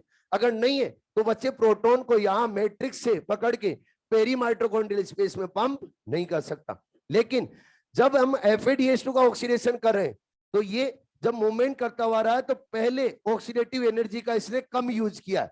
अगर कम यूज किया है तो जाते जाते इसके पास एनर्जी बच रही है, तो एनर्जी बच रही है तो उस ऑक्सीडेटिव एनर्जी का यूज करते हुए प्रोटॉन और प्रोटॉन को पकड़ के कहां से? मैट्रिक्स से, और कहां ट्रांसफर कर देगा? पेरी माइटोकॉन्ड्रियल स्पेस में। अरे समझ में आया? आगे जब हम बच्चे 1FADH2 का ऑक्सीडेशन करते हैं तो टोटल कितने प्रोटॉन पंप कर रहे हैं? 4। अरे कितने कर रहे हैं? 4। जब यहां पर भी कंटिन्यूअस प्रोटॉन को पंप करेंगे तो पेरी माइटोकॉन्ड्रियल स्पेस के अंदर क्या बन जाएगा? Proton gradient. तो हम फिर केमियोस्मोटिक हाइपोथेसिस की हेल्प लेंगे और क्या बना देंगे बच्चे? ATP। अरे क्या बना देंगे? ATP।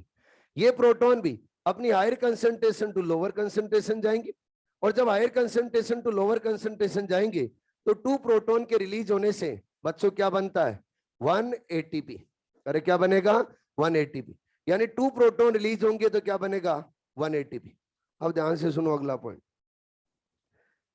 जब NaDH2 इस NaDH2 का ऑक्सीडेशन हो रहा है, इधर ध्यान दो, जब NaDH2 का ऑक्सीडेशन हो रहा है तो बताओ क्या कॉम्प्लेक्स नंबर सेकंड यूज में आ रहा है?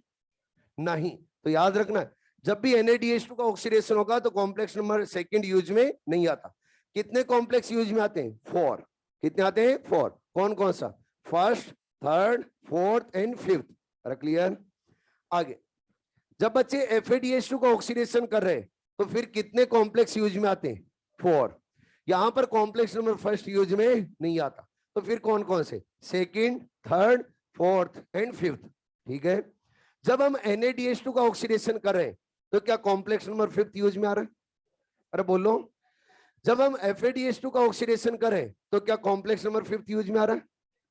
जब हम प्रोटॉन ग्रेडियंट डेवलपमेंट कर रहे हैं तो बच्चे complex number first, second, third, fourth सभी का यूज हो रहा है, और उसको ब्रेक डाउन कर रहे हैं। इसके अंदर तो कौन से का यूज नहीं हो रहा है? सेकंड। इधर कौन से का यूज नहीं हो रहा है? फर्स्ट। लेकिन अब ओवरऑल देखें तो क्या फर्स्ट, सेकंड, थर्ड, फोर्थ है, ये क्या प्रोटॉन ग्रेडियंट डेवलप करने में हेल्प कर रहे हैं, और उसको ब्रेक कौन करवा रहा है? Complex number fifth. तो बताओ कॉम्प्लेक्स नंबर फिफ्थ है वो क्या complex number first to fourth से अटैच है? क्या एसोसिएट है? अरे बोलो। क्लियर है अच्छे से? अगला पॉइंट। अब जगह नहीं है, क्या करूं? ये दिमाग में छप गए ना आपके? अरे बोलो। नहीं छपा है? समझो पहले एक पॉइंट तो और समझ लो, नहीं प्रॉब्लम होगी। जब हम 1FADH2 का ऑक्सीडेशन करवाते हैं, 1FADH2 का ऑक्सीडेशन करवाते हैं तो बच्चों कितने प्रोटॉन पंप करते हैं? 4। अरे कितने कर रहे हैं? 4। और जब हम 1NaDH2 का ऑक्सीडेशन करवाते हैं तो टोटल प्रोटॉन कितने पंप कर रहे हैं? 6। याद रखना, जब हम 1FADH2 का ऑक्सीडेशन करवाते हैं तो पेरी माइटोकॉन्ड्रियल स्पेस के अंदर कितने प्रोटॉन पंप किए जाते हैं? 4। और जब 1NaDH2 का ऑक्सीडेशन करवाते हैं तो कितने करवाते हैं? 6। क्लियर है अच्छे से? चलो कैलकुलेशन समझते हैं। ठीक है।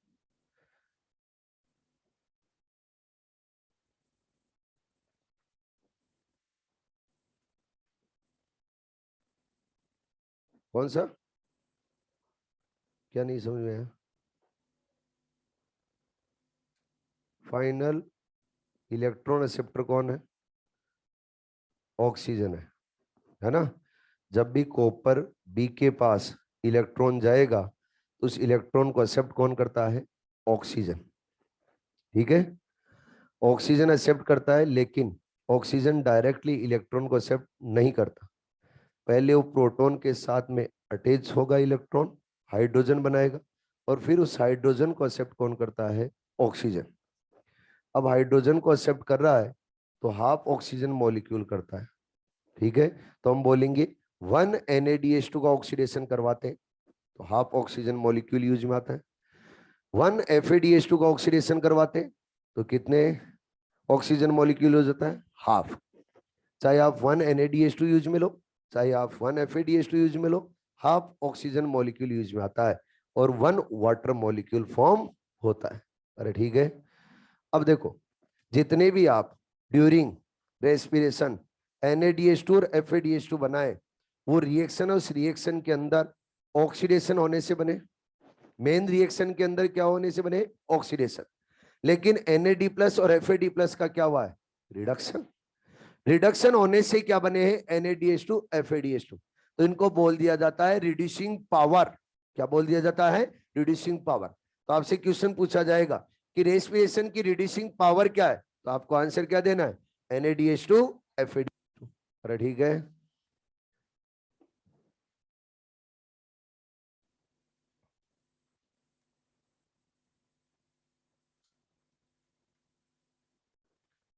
अब देखो जब भी ये इलेक्ट्रॉन मूव करते हैं तो बच्चा बड़ा कंफ्यूज होता है कि कहां से कहां इलेक्ट्रॉन गया।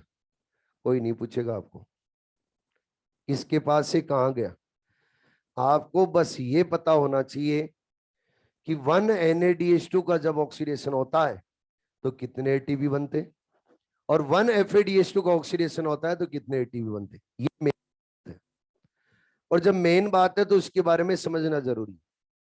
जब बच्चों 1 NaDH2 है, इसका हम ऑक्सीडेशन करते हैं तो हमें मिलते हैं 3 ATP।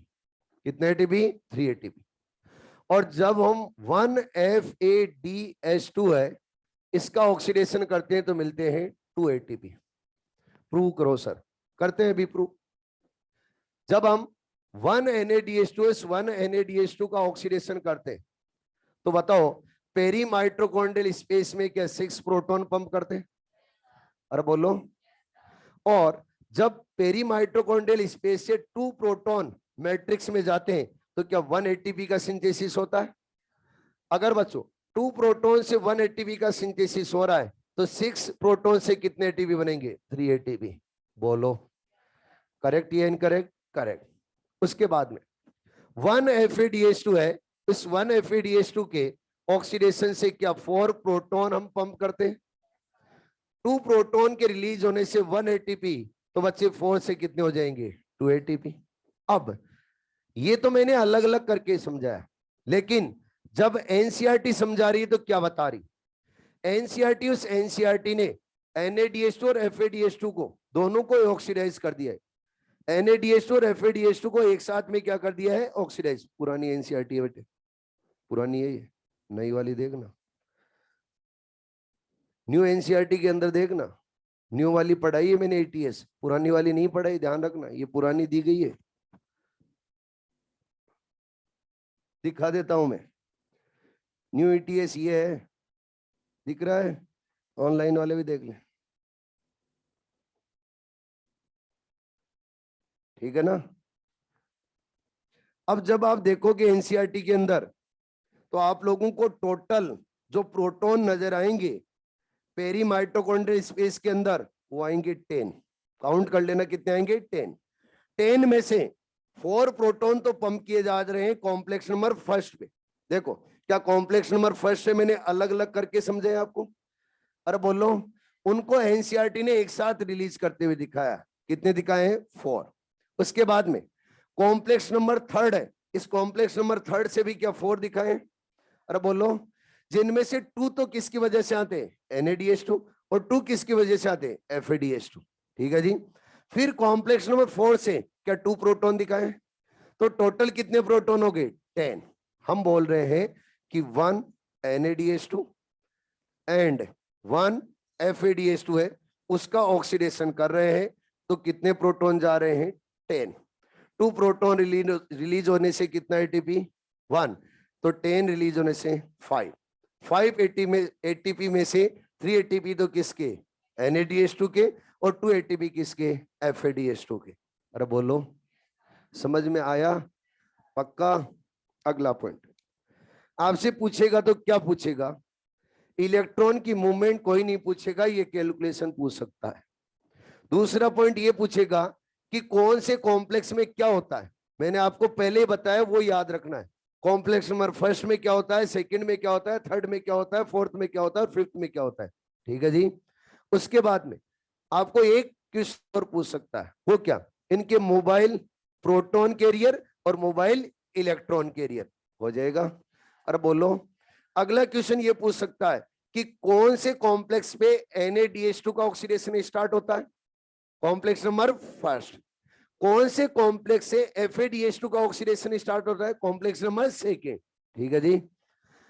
कौन से Na-DH2 के अंदर, Na-DH2 के ऑक्सीडेशन में कौन कौन से कॉम्प्लेक्स यूज में आते हैं, बता दोगे आप। कौन कौन से, first, third, fourth, fifth, yes और नो। FADH2 के ऑक्सीडेशन के अंदर कौन कौन से कॉम्प्लेक्स यूज में आते हैं। फर्स्ट नहीं आता, बाकी सब आते हैं। ठीक है जी। ये क्वेश्चन पूछे जाएंगे। और क्या पूछा जा सकता है, अगला बता रहा हूं। जब ETS चलता है तो ETS के ड्यूरिंग साइटोक्रोम प्रोटीन की सीक्वेंस पूछी जा सकती है। क्या पूछी जा सकती है, साइटोक्रोम प्रोटीन की सीक्वेंस। यानी माइटोकॉन्ड्रियल इनर मेम्ब्रेन के अंदर साइटोक्रोम प्रोटीन की सीक्वेंस याद रखनी। बताओ, साइटोक्रोम प्रोटीन की सीक्वेंस देखनी है तो सबसे पहले क्या मिलेगा, क्या साइटोक्रोम बी, उसके बाद में साइटोक्रोम C1, उसके बाद में साइटोक्रोम C, उसके बाद में साइटोक्रोम A और उसके बाद में साइटोक्रोम A3। बोलो। ये सीक्वेंस है, आपको याद रखनी है। ये रटने मत लग जाना, नहीं तो सब कुछ गोलगप्पे बन जाएगा। समझ रहे हो ना।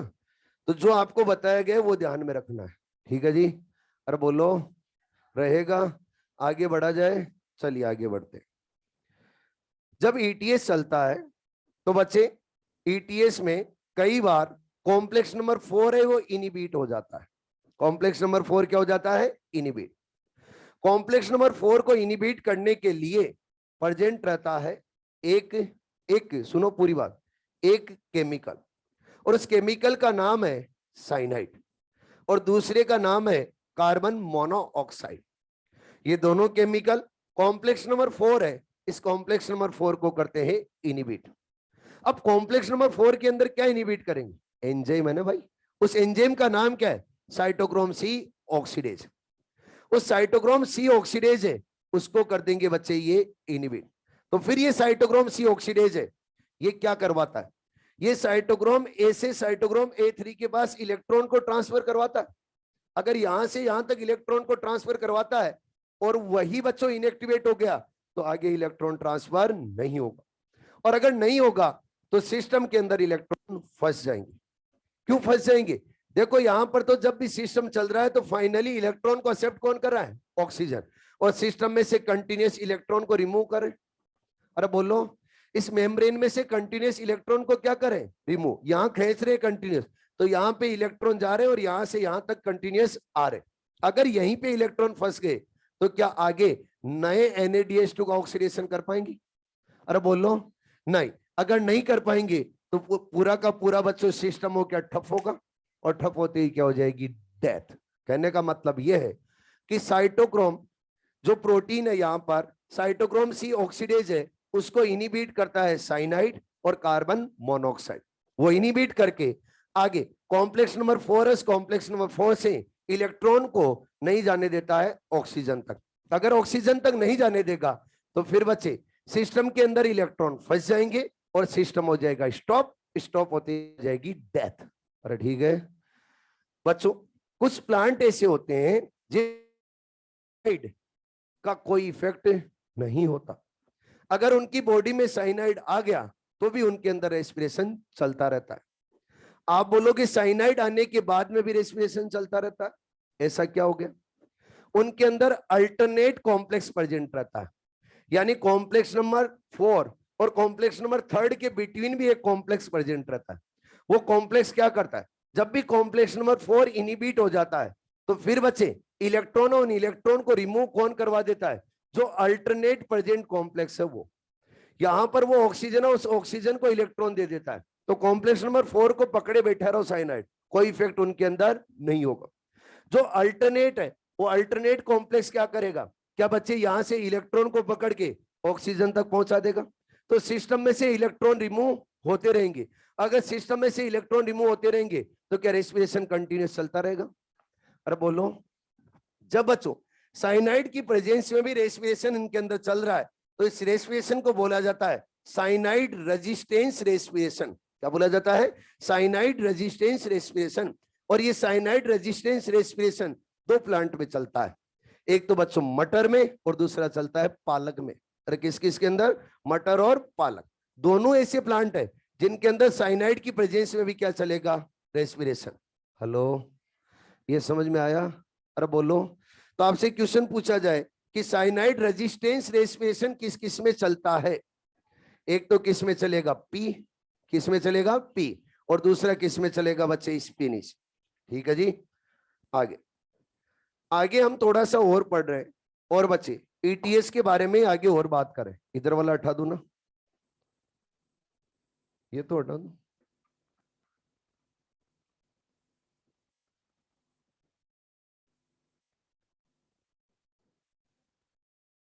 आप तो मुझे बताओ ईटीएस है, उस ईटीएस में हम क्या कर रहे हैं? क्या NADH2 और FADH2 को ATP में कन्वर्ट कर रहे हैं? अरे बोलो, पक्का ना? ठीक है फिर तो।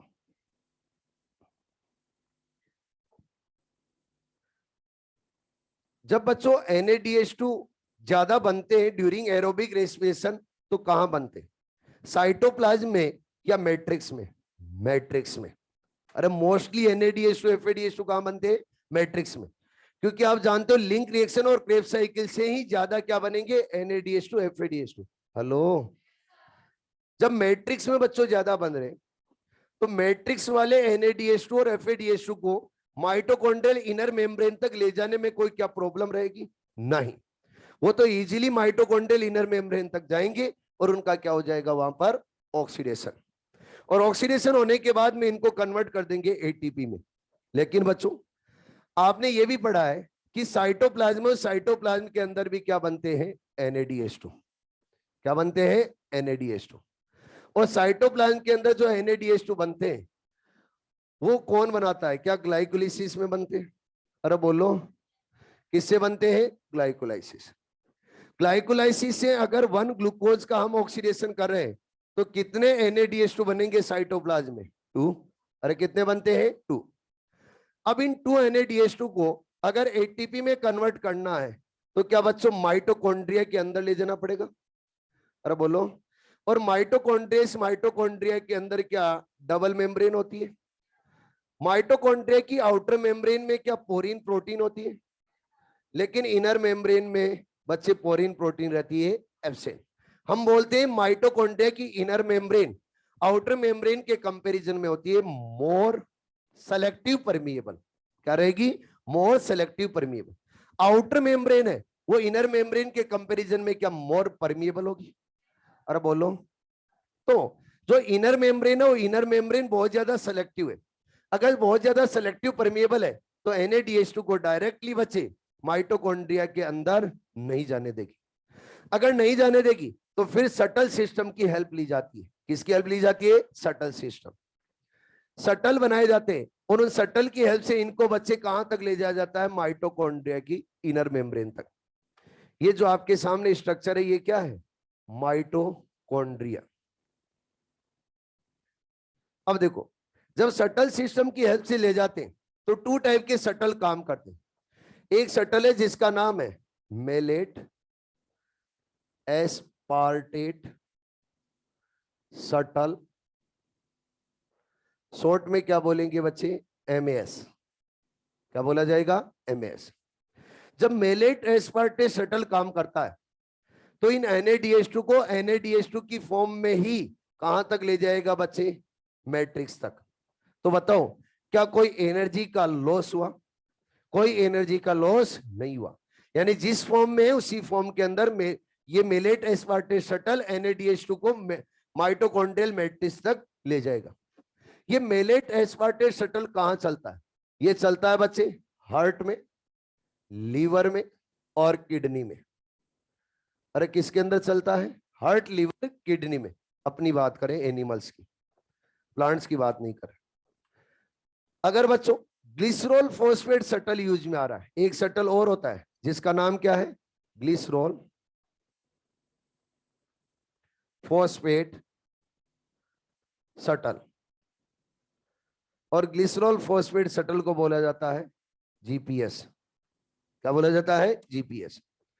अब देखो, जब भी ग्लिसरॉल फॉस्फेट सटल यूज में आएगा तो ग्लिसरॉल फॉस्फेट सटल है वो बच्चे इन NADH2 को किसमें कन्वर्ट कर देता है, FADH2 में। यानी जब NADH2 को माइटोकॉन्ड्रियल मैट्रिक्स तक ले जाएगा तो ले जाते वहां तक किसमें कन्वर्ट कर देगा, FADH2 में। अब आप मुझे बताओ, अगर ग्लाइकोलिसिस पाथवे में जो बने हुए NADH2 और NADH2 को ग्लिसरॉल फॉस्फेट सटल से ले जा रहे हैं तो कितने ATP का लॉस हो जाएगा, 2।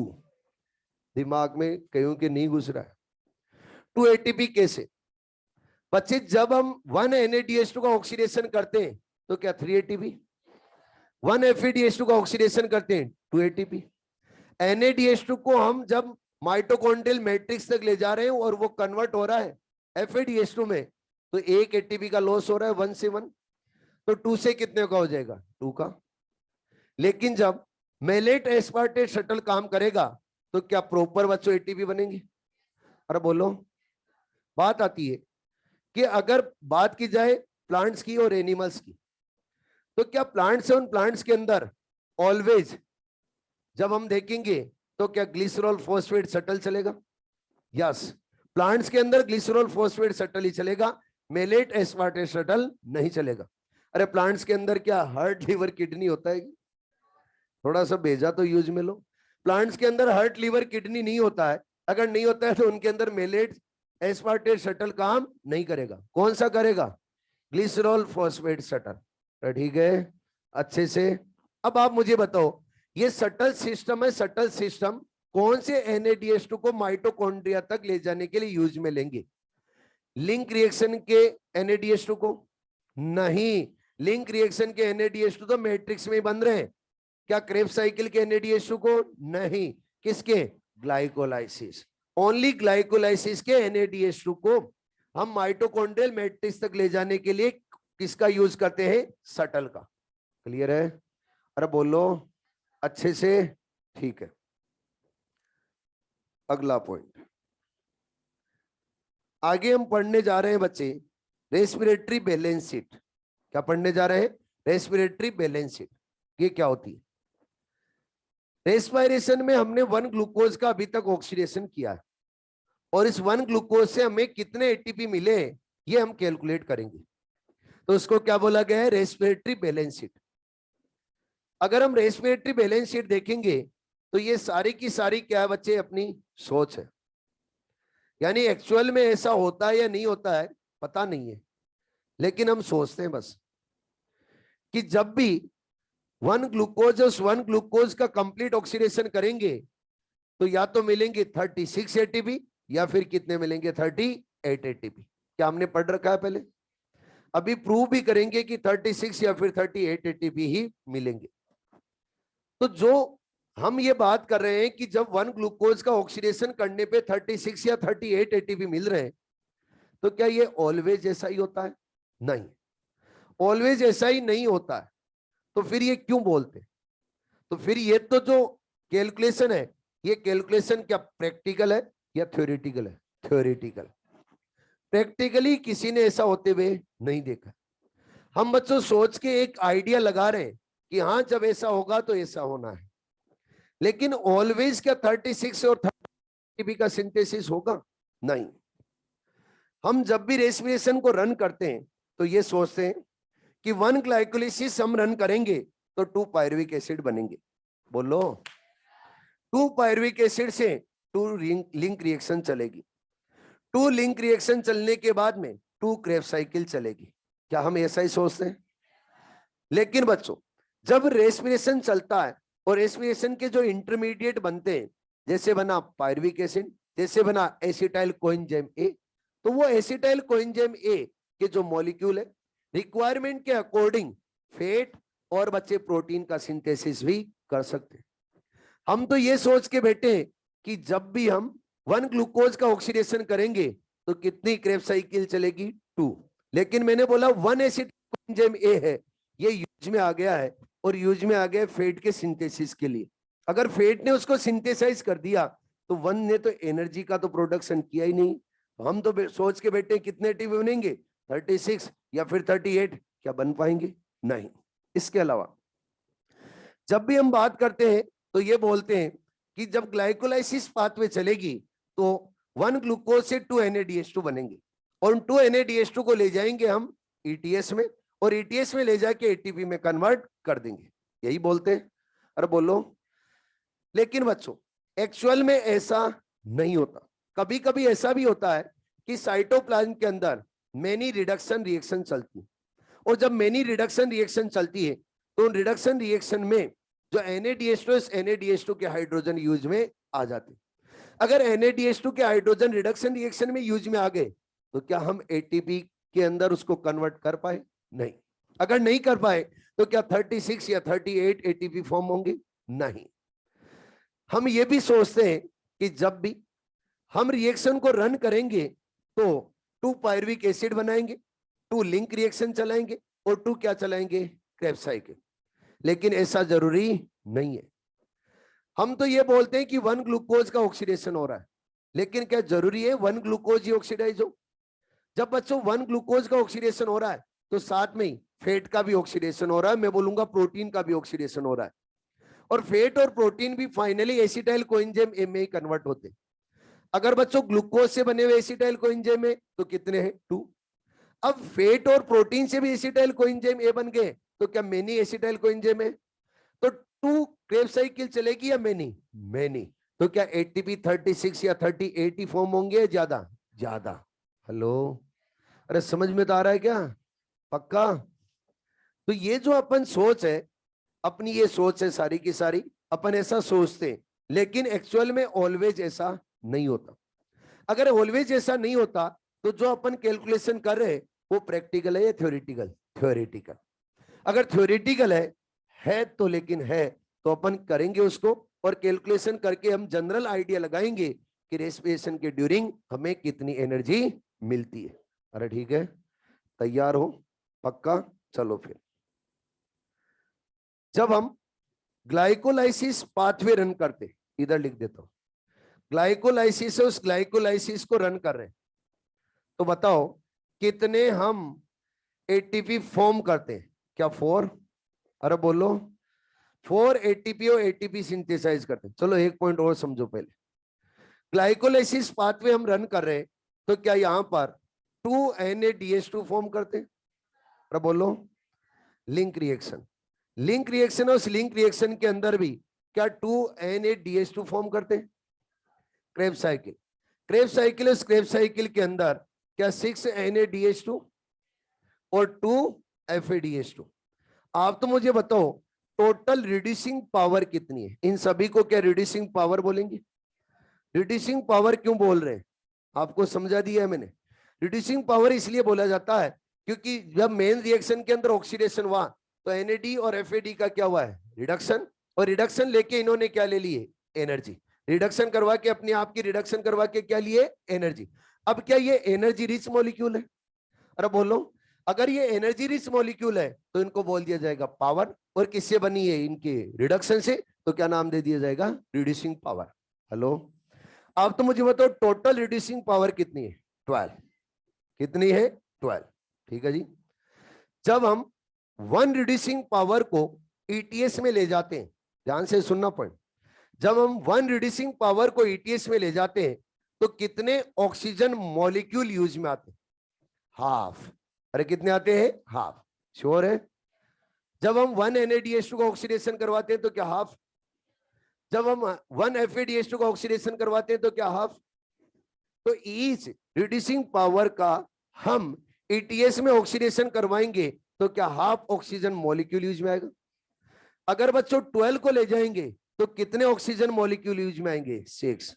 इसीलिए रिएक्शन में हम लिखते हैं C6H12O6 plus 12H2O, sorry 6H2O। 6H2O कहां पे यूज में लेते हैं?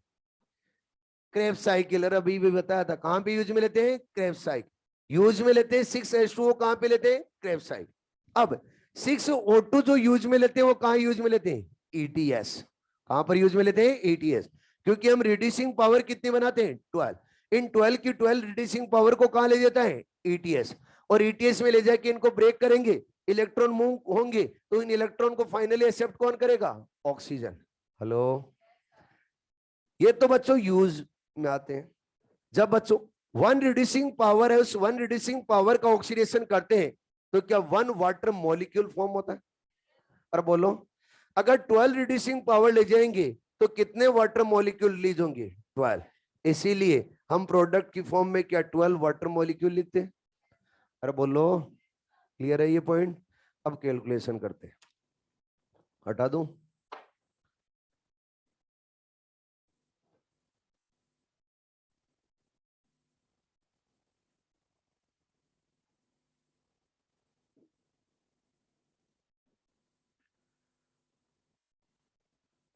ऑनलाइन वाले ठीक हो?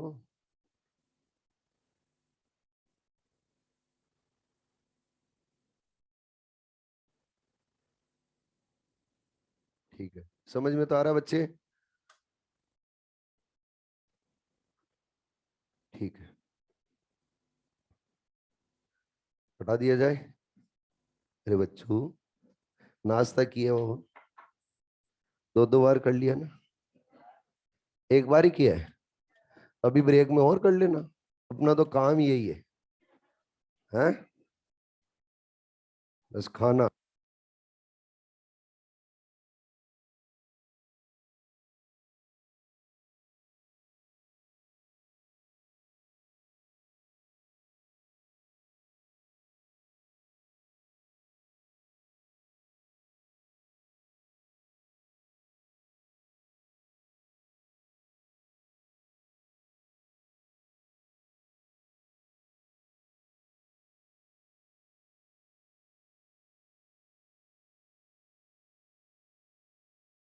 हाँ जी, कैलकुलेशन समझते हैं बच्चों।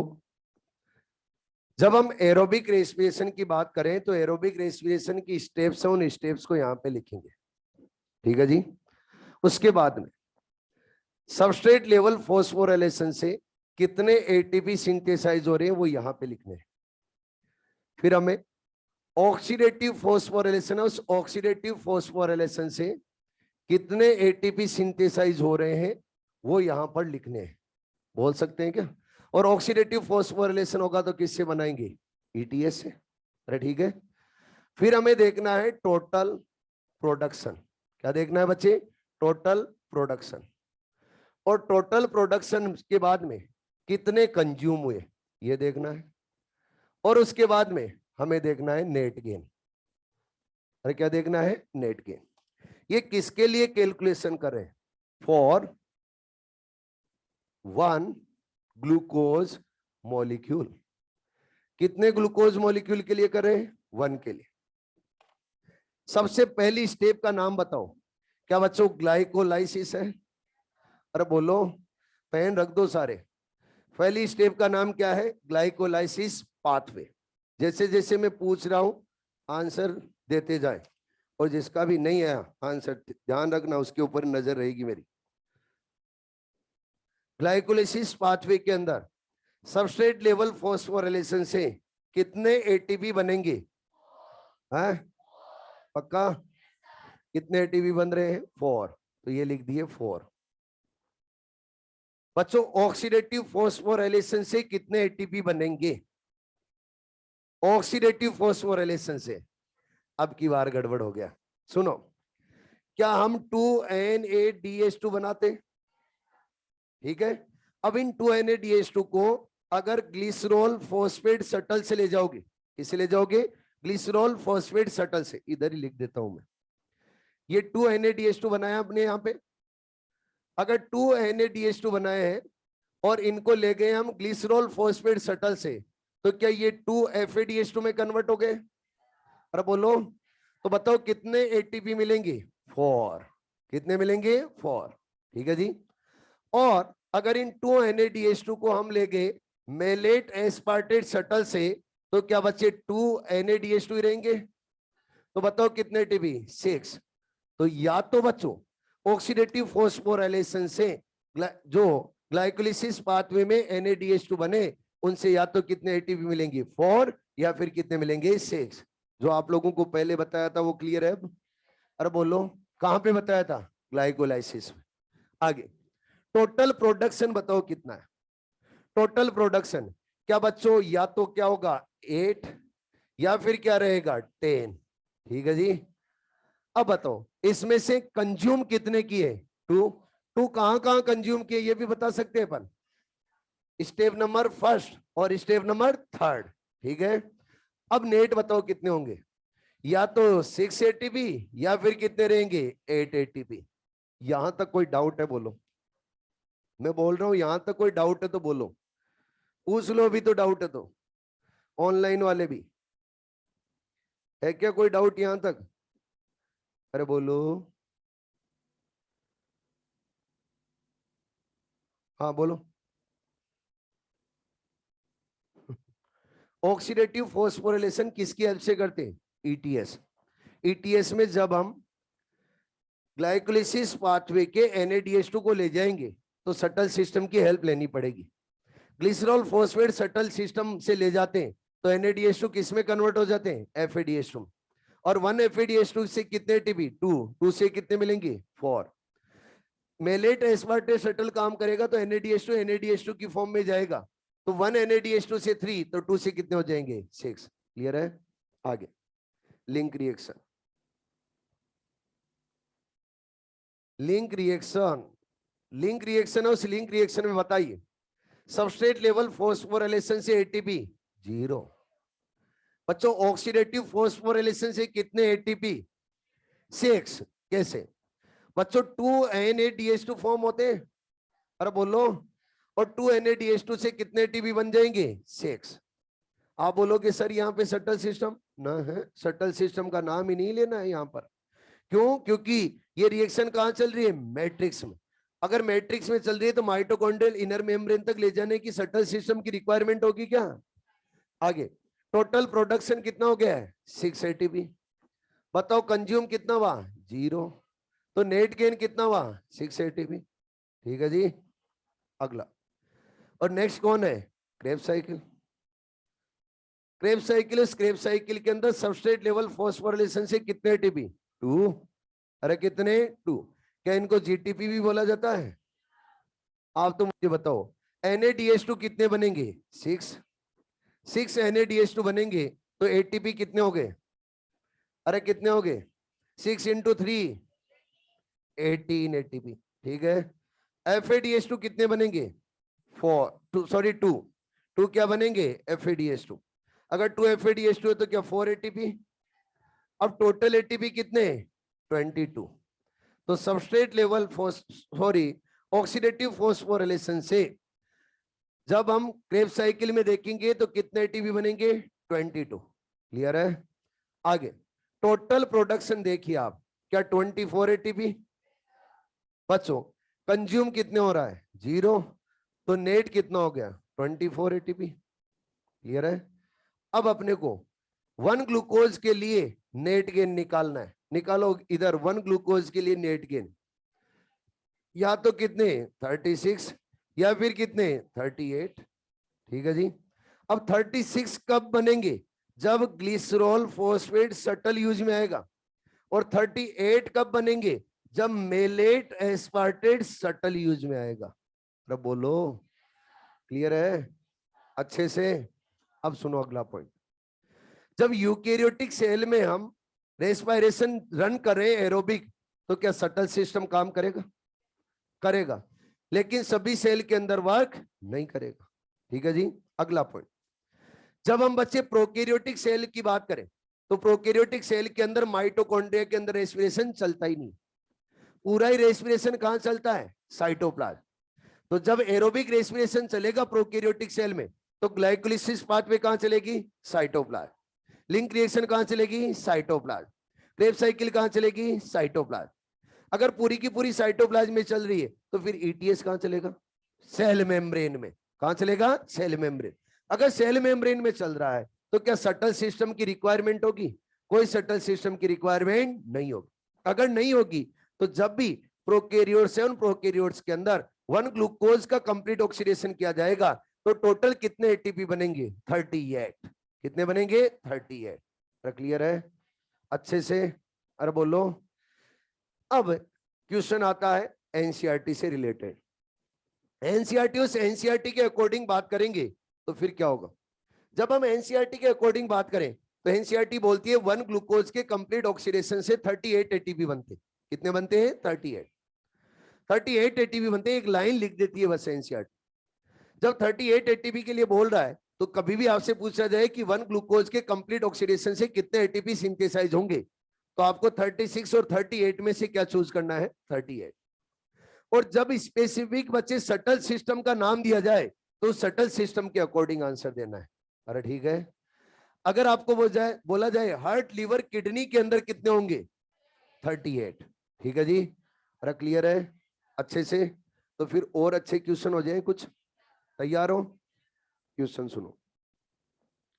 1 एसिटाइल कोएंजाइम है, इस 1 एसिटाइल कोएंजाइम ए के कंप्लीट ऑक्सीडेशन से 1 एसिटाइल कोएंजाइम ए के कंप्लीट ऑक्सीडेशन से कितने एटीपी मिलेंगे? 1 एसिटाइल कोएंजाइम। पहली बात तो 1 एसिटाइल कोएंजाइम ए है। सुनो पूरी बात। तो जो बोला जाए कंपाउंड वहीं से कैलकुलेशन स्टार्ट करनी है। कई लोग क्या करते हैं स्टार्टिंग से लेके लास्ट तक कैलकुलेशन कर देते हैं। नहीं, अगर बोल रहा है 1 एसिटाइल कोएंजाइम ए तो कैलकुलेशन कहां से स्टार्ट करनी है? एसिटाइल कोएंजाइम ए से। और कहां से स्टार्ट करनी है? क्रेब्स साइकिल से। ठीक है जी। जब हम 1 एसिटाइल कोएंजाइम ए का कंप्लीट ऑक्सीडेशन करेंगे तो एटीपी कितने मिलेंगे? देखो, जब हम क्रेब्स साइकिल के अंदर 2 एसिटाइल कोएंजाइम ए यूज में ले रहे हैं तो क्या बचे? 24 एटीपी बन रहे। तो 1 लेंगे तो कितने हो जाएंगे? 12। ठीक है। आगे, जब 1 पायरुविक एसिड 1 पायरुविक एसिड का कंप्लीट ऑक्सीडेशन करेंगे तो बताइए कितने एटीपी मिलेंगे? 1 पायरुविक एसिड। तो अब की बार कहां से स्टार्ट करनी है कैलकुलेशन? लिंक रिएक्शन से। बताओ कितने होंगे? 15। 12 तो ये हो गए और 3 ये हो गए, टोटल कितने हो गए? 15। देखो, 1 पायरुविक एसिड से लिंक रिएक्शन चलेगी तो कितने एटीपी? 3। 1 एसिटाइल कोएंजाइम में बनेगा और 1 एसिटाइल कोएंजाइम में 1 क्रेब्स साइकिल चलाएगा। कितने एटीपी? 12। तो 12 तो किससे? Krebs cycle. 3 किससे? Link reaction. टोटल कितने हो गए? 15। ठीक है जी। और 2 से बोला जाए तो आपके सामने ये बहुत इजी है, उसमें तो कोई प्रॉब्लम नहीं है। ठीक है। अगला क्वेश्चन पूछ लो। तैयार हो? जब हम 2 एसिटाइल कोएंजाइम ए का कंप्लीट ऑक्सीडेशन करते हैं तो कितने ऑक्सीजन मॉलिक्यूल रिक्वायर्ड होंगे? ऑनलाइन वाले भी देव की बार आंसर रिपीट करूं क्वेश्चन। जब हम 2 एसिटाइल कोएंजाइम ए का कंप्लीट ऑक्सीडेशन करेंगे तो कितने ऑक्सीजन मॉलिक्यूल रिक्वायर्ड होंगे? फेंको, जल्दी जल्दी फेंको। 6 4 2 1 है ना? मन चाहे तरीके से बोल दो। कैसे कैलकुलेट किया मुझे तो ये बताओ आपने। है? जब भी हम ऑक्सीजन की कैलकुलेशन करेंगे तो किससे करेंगे? NADH2 और FADH2 से। जब 2 acetyl coenzyme A 2 acetyl coenzyme A को लेकर हम क्रेब्स साइकिल रन करेंगे तो कितनी रन होगी? 2। तो 6 तो बनेंगे NADH2 और 2 क्या बनेंगे? FADH2। ईच रिड्यूसिंग पावर के ऑक्सीडेशन से क्या हाफ ऑक्सीजन मॉलिक्यूल कंज्यूम होता है? तो बच्चों 8 से कितने हो जाएंगे? 4। कितने हो जाएंगे? 4। क्या इजी है या नहीं है? अगला क्वेश्चन रेडी हो? अब की बार ध्यान से देना, गलत नहीं होना चाहिए अब की बार आंसर। रेडी हो सारे? 1 पायरुविक एसिड 1 पायरुविक एसिड के कंप्लीट ऑक्सीडेशन में कितने ऑक्सीजन मॉलिक्यूल रिक्वायर्ड है?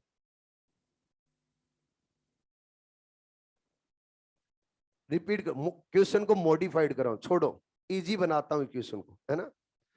1 पायरुविक एसिड के कंप्लीट ऑक्सीडेशन में कितने ऑक्सीजन एटम रिक्वायर्ड है? एटम रिक्वायर्ड है पूछा मैंने। हाँ, 1 पायरुविक एसिड, 2 पायरुविक एसिड नहीं है। पायरुविक एसिड कितना है? 1। पायरुविक एसिड कितना है? 1। 2 नहीं है 1। लिंक रिएक्शन में हमने यहां पर देखा है तो कितने पायरुविक एसिड 2 1 से करनी है, तो क्या 1 NaDH2। क्रेब साइकिल भी 1 एसिटाइल कोएंजाइम ऐसे चलानी है, तो बच्चों 3 NaDH2 1 और 3 कितने हो गए 4। क्या 1 FADH2 5, तो रिड्यूसिंग पावर कितनी है 5 रिड्यूसिंग पावर। और ईच के जब ऑक्सीडेशन करेंगे तो उसके अंदर हाफ ऑक्सीजन मॉलिक्यूल मतलब 1 ऑक्सीजन एटम, तो कितने ऑक्सीजन एटम 5। ठीक है, एक क्वेश्चन और पूछ लूं लास्ट। जब हम 1 pyruvic acid sorry 2 pyruvic acid 2 pyruvic acid का कंप्लीट ऑक्सीडेशन करते ड्यूरिंग एरोबिक रेस्पिरेशन, तो बताइए कितने वाटर मॉलिक्यूल रिलीज होंगे, कितने वाटर मॉलिक्यूल रिलीज होंगे, ऑनलाइन वाले बताएं। हैं 8 10 15 कितने होंगे, ये भी कैलकुलेशन किससे की जाएगी ईटीएस से। अब देखो, और ईटीएस से की जाएगी तो क्या NaDH2 FADH2 से। बच्चों जितने NaDH2 FADH2 बन रहे हैं उतने ही वाटर मॉलिक्यूल रिलीज होंगे, क्योंकि आपने देखा है ईटीएस की फाइनल स्टेप के अंदर 1 NaDH2 1 FADH2 से क्या 1 वाटर मॉलिक्यूल रिलीज हो रहा था। कितने रिड्यूसिंग पावर है 12, अरे कितने हैं 10 है, सॉरी कितनी है 10 10 है, तो वाटर मॉलिक्यूल भी कितने रिलीज होंगे 10। ठीक है, और अगर 1 पायरुविक एसिड से हो जाएंगे तो कितने हो जाएंगे 5, 1 एसिटाइल कोएंजाइम से होंगे तो कितने हो जाएंगे, कितने हो जाएंगे 4, अरे कितने हो जाएंगे 4। ठीक है जी, अगला क्वेश्चन आपके लिए घर के लिए, आपके लिए घर के लिए। 1 molecule of 3PGAL, 1 molecule of 3PGL का कंप्लीट ऑक्सीडेशन करेंगे तो कंप्लीट ऑक्सीडेशन से एटीपी कितना मिलेगा, ऑक्सीजन ऑक्सीजन एटम कितने रिलीज होंगे, और वाटर मॉलिक्यूल कितने ऑक्सीजन एटम यूटिलाइज होंगे और कितने वाटर मॉलिक्यूल रिलीज होंगे, ये कैलकुलेट करके लाना है, आपके लिए होमवर्क है।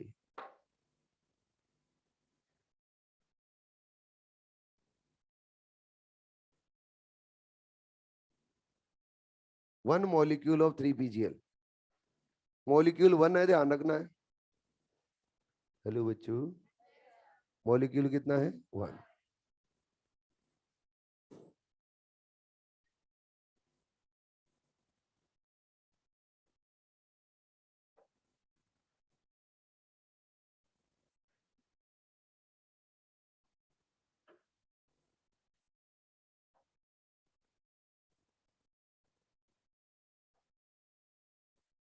थर्टी सिक्स भी हो सकता है, 38 भी हो सकता है बच्चे, डिपेंड करता है सटल सिस्टम पे, आपको बताया ना। हाँ, ड्यूरिंग एरोबिक रेस्पिरेशन, एनएरोबिक थोड़ी पढ़ा है अभी तक, एरोबिक ही पढ़ा है, एनएरोबिक तो मैंने पढ़ाया नहीं है। चलो फिर मिलते हैं नेक्स्ट क्लास में, कुछ नहीं हुआ आज तो।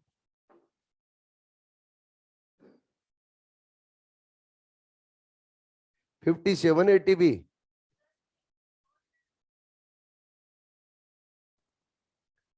ठीक, कैलकुलेट करो, नेक्स्ट क्लास में बात करेंगे, सोचो थोड़ा सा और।